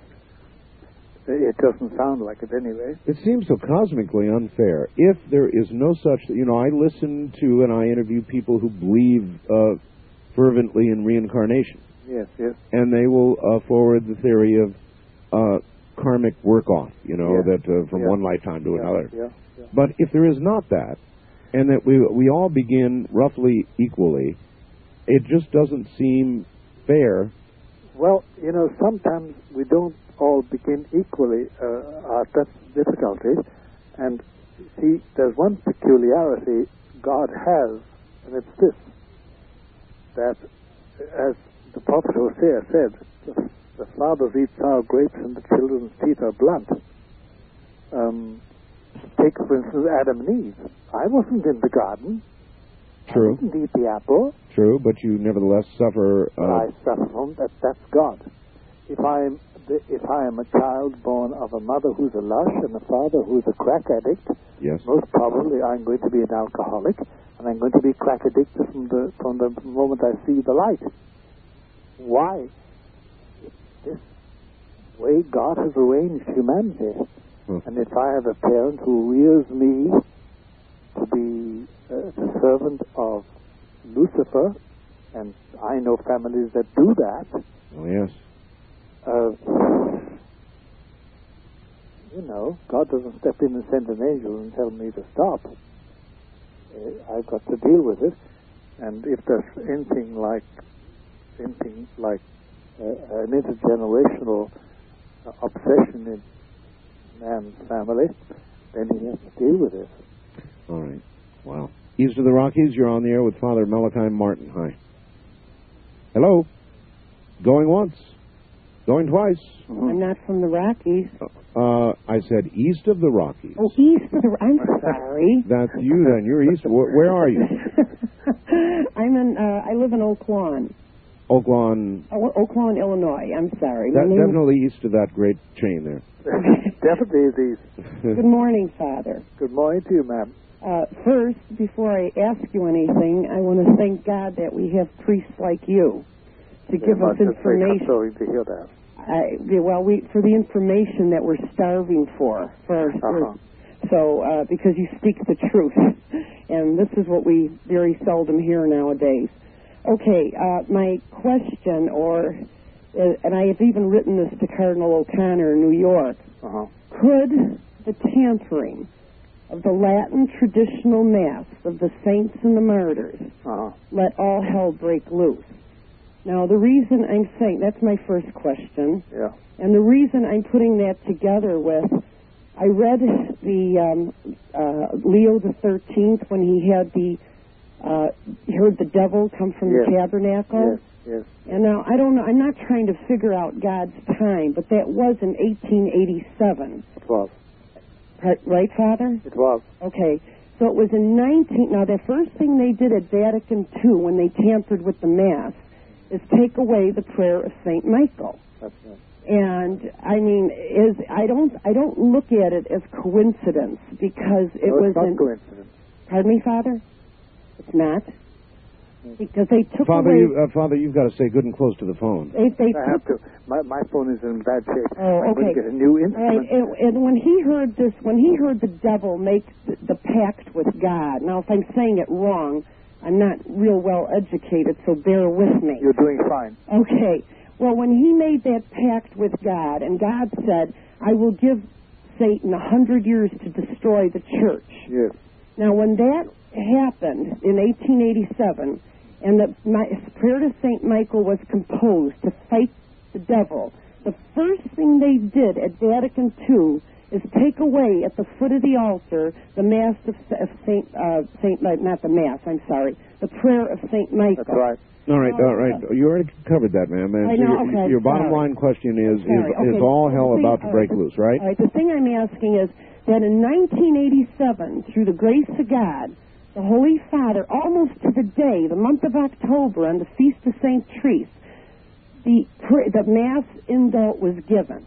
Now, that is like the weapon, the center of our faith, is the Latin traditional Mass. That's right. Now, could this be all part of it, the tampering of the sacred? That's what I want to know. All right. Yes, it was. And between you and me and the Holy Spirit, ma'am, what I've always believed is this, that the only punishment that was merited by those who drew up the main documents in the Vatican Council, the only punishment that they deserved was the withdrawal of grace. They tampered with the truth. And God simply withdrew grace, and hence we had the horrible 30 years. Oh. Do you understand what I'm saying? Clearly, Yep. Father. West of the Rockies, you're on the air with Father Malachi Martin. Hello. Yes. Hello, Art. Hi, where are you? In California. This Okay. is Daphne. Yes. Thank you for bringing Father Malachi on. Hi, Father Malachi. Hi there, ma'am. How are you? Fine, thank you. What's on your mind? Pardon me? What's on your mind? I have two questions, if I can. Sure. The first one deals with I was born into an intergenerational satanic cult, Uh-huh. and my Okay. father was the high priest. Yep. I was, at my birth, my soul was given to Satan by my parents. Yes. And so my first question is, how can I be released from that? Very simple, ma'am. Mm-hmm. Provided you are baptized Yes. and that you go to confession, Holy Communion, and Mass, you should, on the Feast of the Immaculate Conception, which is just in a couple of days' time, Mm-hmm. you should consecrate yourself to Our Lady. Okay. I did denounce Satan. Is it as simple as that? It's as simple as that. Okay. If you need anything further, you could write to me about it. Okay. But that's all that's necessary, really. Okay, and thank you. My second question is, as a result of the experiences that I had with this cult, I developed multiple personalities, so this whole evening's program is very interesting to me. Yes. I was highly programmed by the cult, and I've been in therapy for many years. Along with all the personalities are 9 demons. They're not part of my personalities, but they're separate. Yes. My pastors are preparing to do deliverance. I'm not Catholic. We did go to a Catholic church and asked the priest, and he really did not believe in that. He didn't take it seriously. So my pastors are preparing to do this in a few weeks, and I'm wondering if you have any suggestions for them, or is there a way they can reach you by phone? Write me a short note to the following address. Mm-hmm. 217 East 66th Street, Mm-hmm. apartment 2A for Apple, Mm-hmm. New York, 10021. Okay. And does that come directly to you? Or Yes, it does. Okay. Yeah, obviously that's an apartment address. It goes right to him. Yes. Thank Tell you. me your first name so I will identify it. On the envelope? No, just Just in the now letter. tell me. Daphne. What is your first name? Daphne. Daphne. Daphne, okay, I've got it. That's enough. All right, Daphne, do that then. Father, Yes. that is an amazing thing to hear. She was given to the devil at birth. Oh, yes, but you How have no much idea of- how common this is. Well, that was where I was going. In America, in Canada, in the Americas, even worldwide, Father, how much of that is there really going on? Or put it like this. It's going on, I don't know, one country in which it is not going on. I don't know one, because there's a very private Vatican report about this, which we don't divulge, but it gives the indications that there isn't one country in which this doesn't take place. Is there arguably more of it going on, or Yes. There's arguably more going on today than ever any records indicate. The records we have. And the records are very good. They're very detailed. But arguably there's much more today, and in the last 50 years, the second half of this century has been a bumper crop. So that really, at the very moment in history, a critical moment, when the church ought to be going in the direction that you would have it go. It's going exactly the other way. That's right. The organization, not the church itself, because that's a sacred thing. It's composed of all those in the state of grace who belong to our Lord and to God. But the organization itself is in shambles. Shambles. In shambles, and is to a large extent dominated by Lucifer. Dominated by Lucifer. East of the Rockies, you're on there with Father Malachi Martin. Hello. Hello. Where are you, sir? Erie, Pennsylvania. Erie, okay. Wow. I didn't really expect to get on. I could ask questions for hours, too. But, however, I'll just try to cut down to like 3. I want to ask Art one question. Yes. Art, why do you divide your callers between on the Rocky Mountains? I would have thought the Mississippi River would have been a more central location. Well, maybe we'll change that one day. It's just something we did because we began in the West, and we had so many people in the far West that were listening to the show when it first became syndicated that we wanted to give everybody east of the Rockies an opportunity to get in, and the show has grown, obviously, since then, so maybe we'll change that. I see. Anyway. Okay, and a question for your guest. Okay, I tell people that seem to go crazy and just shoot people for no reason. You know, like just recently somebody shot a bunch of kids at the Paducah, Kentucky. Right. Kentucky. Right, and I tell them, well, there's no real reason for this. These people must be possessed. You're probably the only person I could talk to that would agree with me. Do you think that at least a percentage of these people are actually possessed or obsessed, or is it just normal human evil? No. I'm convinced that in a case like the Paducah thing, it's a demonic origin. It was a prayer group. Yep. A prayer group. And this young fellow was warning people ahead of time that something horrible was going to happen. He actually warned them, and then went ahead and did it. It's as I said earlier, indecipherable. So you believe that there is very possibly, real evil involved?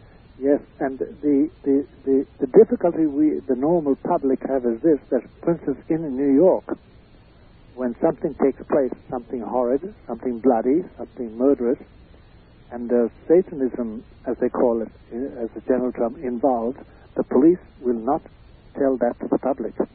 They have a rule. Then I must ask you this, Father. This, in the Paducah case, of course, was a 14-year-old child, and this child will be no doubt charged as a juvenile at 14. But if this was an older person, then how many people do you suppose, Father, go to the electric chair or are ultimately punished, receive capital punishment for something that is of demonic origin rather than human origin? That's difficult to answer. I know that when we did a survey of prisons, lifers, and people confined for 30, 35, 40 years for horrible crimes, a good 1/3 of them were obviously possessed. A good 1/3? Yeah, at least 1/3 as a general ballpark figure. 1/3. All right, Father, hold on. We're at the bottom of the hour once again. Time does fly when you're getting the heck scared out of you, huh? Okay, there'll be more. I'm Art Bell from the High Desert. This is Coast to Coast AM.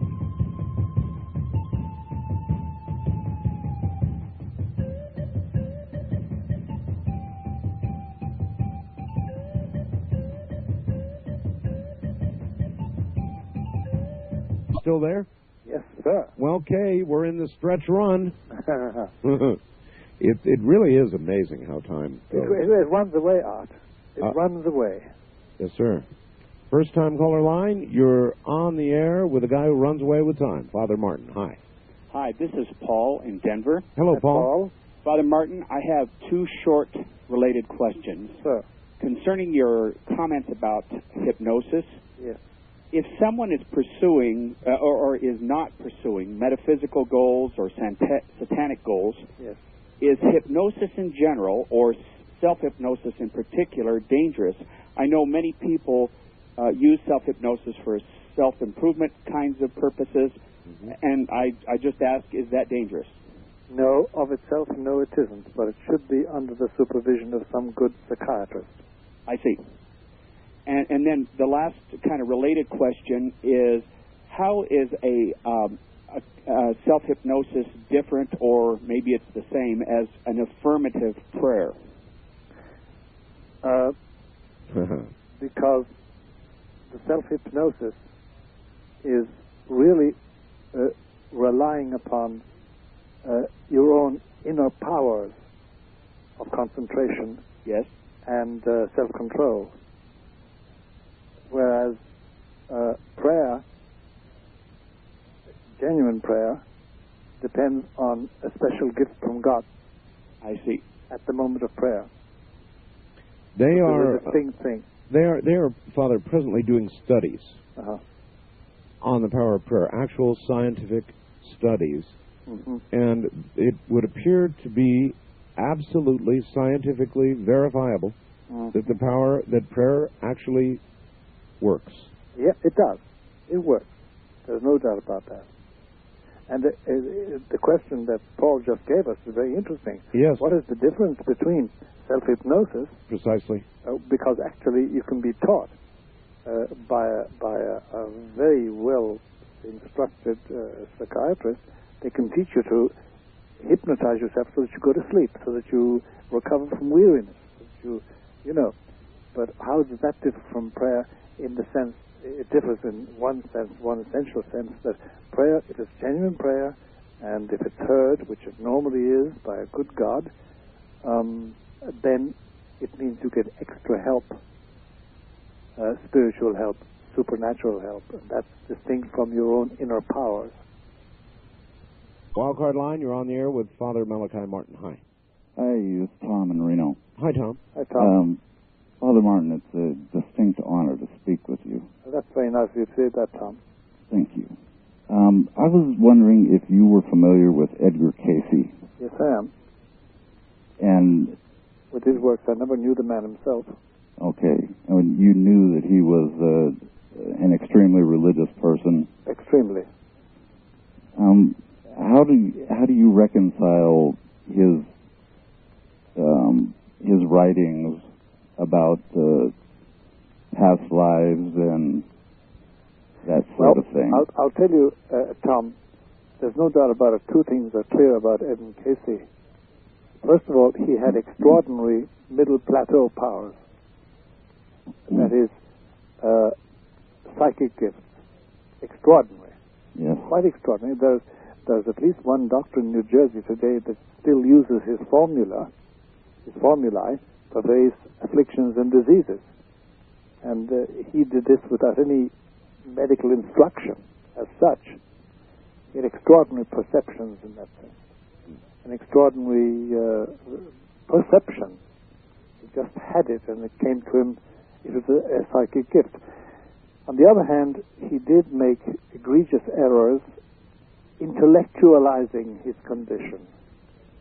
He fell into various sort of illusions about God and about life and death and the hereafter.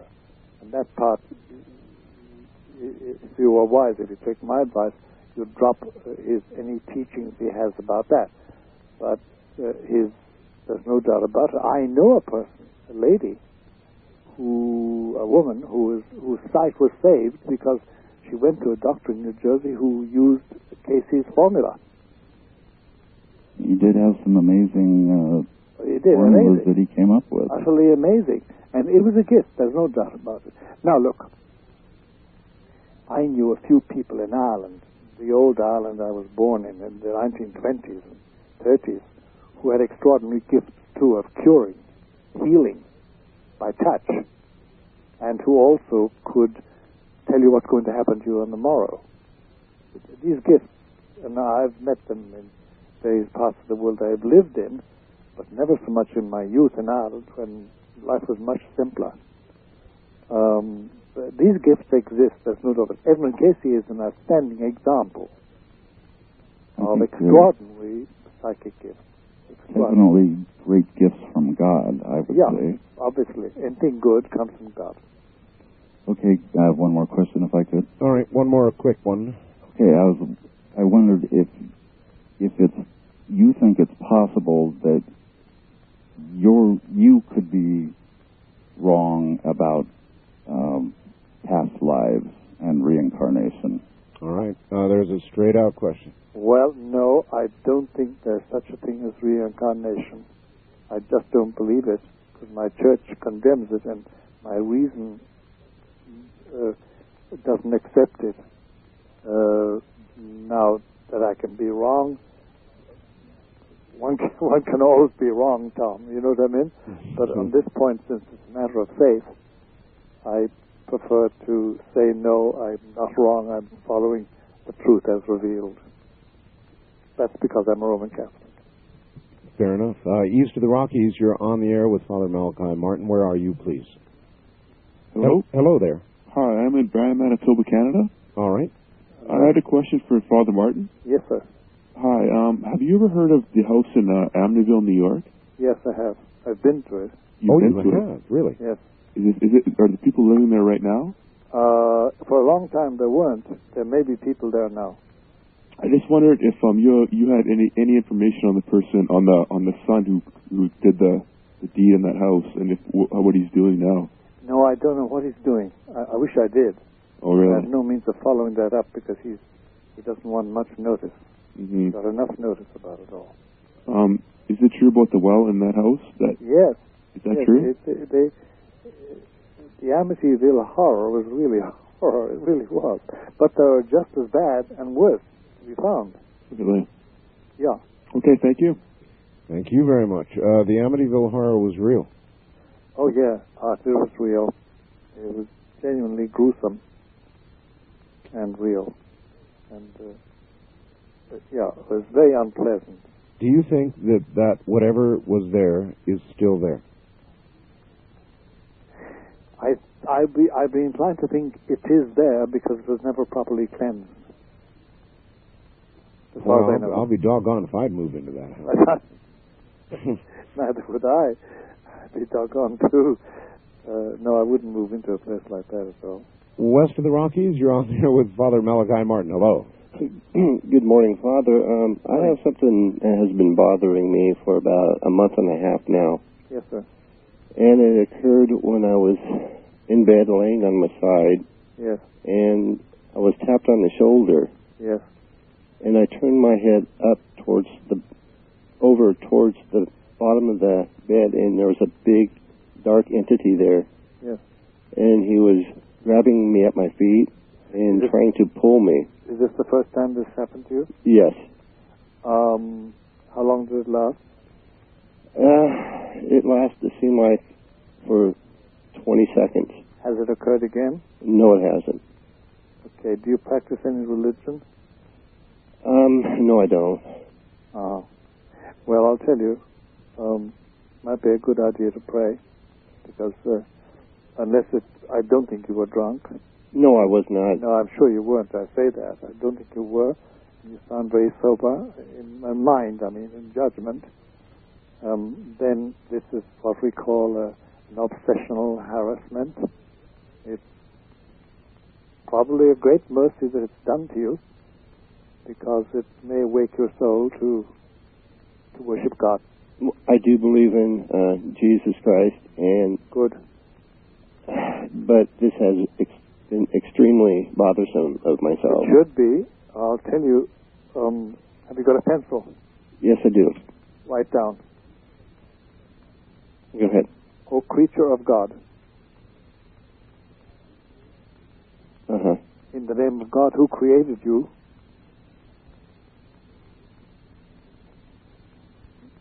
okay, and in the name of Jesus who saved me, I exorcise you.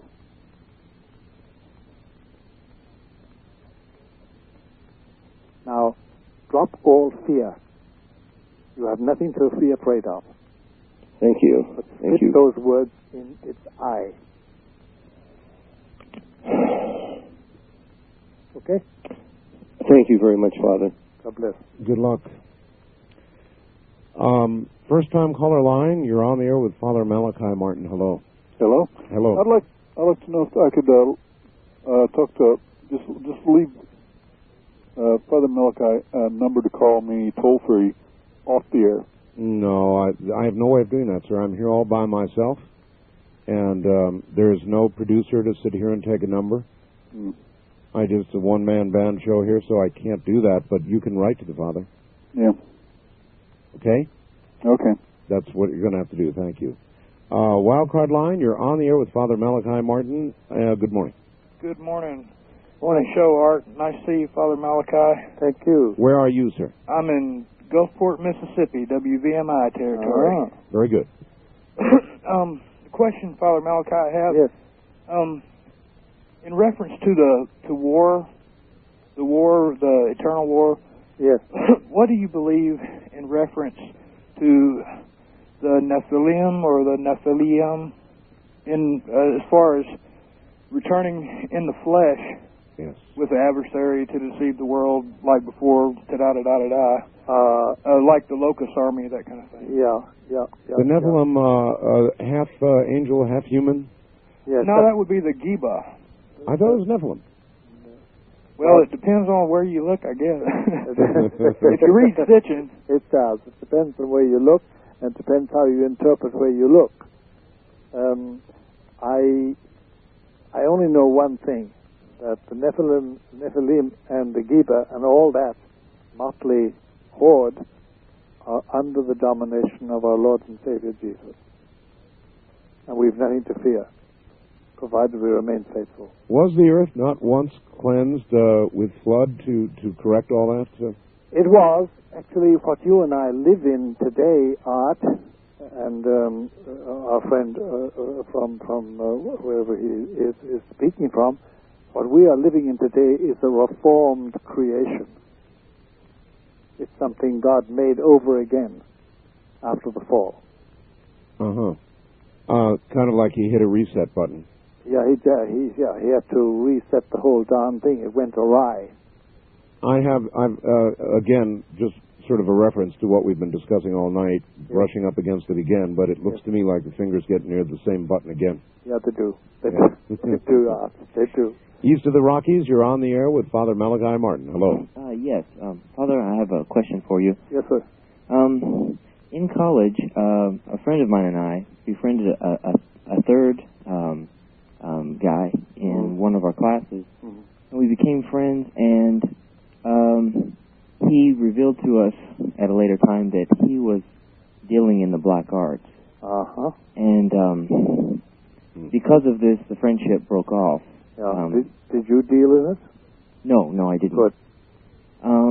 But we had some carryover, if you will. We were visited by things that weren't very pretty, and that's right. There was we call that infection. Okay. Well, that we had, and we dealt with it, and we confronted him about it, and he didn't believe that it was possible. He thought he was in control of these demons and such. That's the usual persuasion. Right. We tried to convince him to get out of it, and he believes that he can't. And he believes that there's a hell waiting for him, and that there's sort of at this point nothing he can do about it. And we don't have... That's not true. Excuse me? That's not true. Well, I don't believe so either. Yeah. But we don't have communication with him anymore. Oh, Lord. But... pray for him. Yes. Is there... I do that. Is there anything specific I can do? Beyond reaching him and getting him to go and see somebody in authority who can influence, help him, deliver him, heal him, no, except prayer. Okay. But you can pray for him. Okay. And it can move mountains. It really can. Okay. But throw in a little fasting and penance. Fasting and penance, okay. Yeah. Throw in a little of that on your own bat. Okay. For his sake. Try and get to him, though. All right. All right. All right, thank you. You take care. Is your brother. West of the Rockies, you're on the air with Father Malachi Martin, and not a lot of time left. Yes, Hello. hi, Art. Anna calling from Malibu. Malibu, all right. Yes, I'm a student of Elizabeth Clare Prophet, and I'm just saying that as a point of reference. That's not the reason for my call. Yes. Because I know you had interviewed her recently. I did. Father Martin? Yes, lady. I'm calling concerning Dr. Jack Kevorkian. Yes. And I have a very strong opinion about him. I think he's doing a terrible disservice, and that I believe that the patients that he is killing are not being relieved of their suffering, that somehow in an afterlife, because of my spiritual beliefs, I believe that there will continue to have to go through whatever they need to go through. And it just so happened that the break he was on the news again saying that he's trying to recruit other doctors to do this. And I think you've developed a good rapport with the listeners, and I would like to invite you to perhaps do a service to the listeners and voice your opinion and perhaps give your further opinion. Yeah, I wish we had more time for this. Thank you, ma'am. Father, it really is a good topic. But what is your opinion? There's no doubt about it. Jack is doing the work of the devil.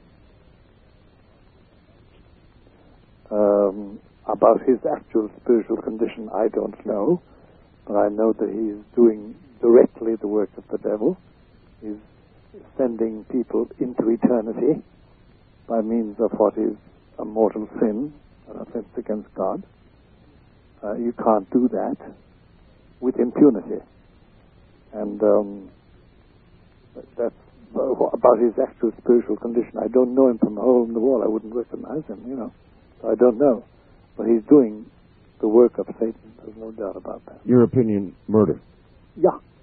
He's murdering their souls, really. Their souls, really. Making it easy for them to... And the dreadful thing about it,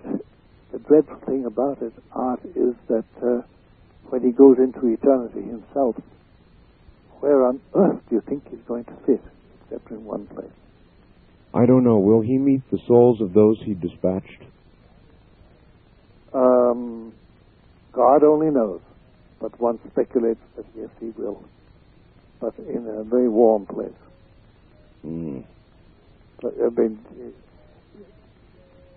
he is doing the work of the devil. There's no doubt about that. Boy, I hate to imagine that those souls that he dispatched, those suffering souls. Well, you see, yes, you're right, Art. You have a good compassion, Art. It may be that they were suffering so much that they lost their reason. Do you understand me?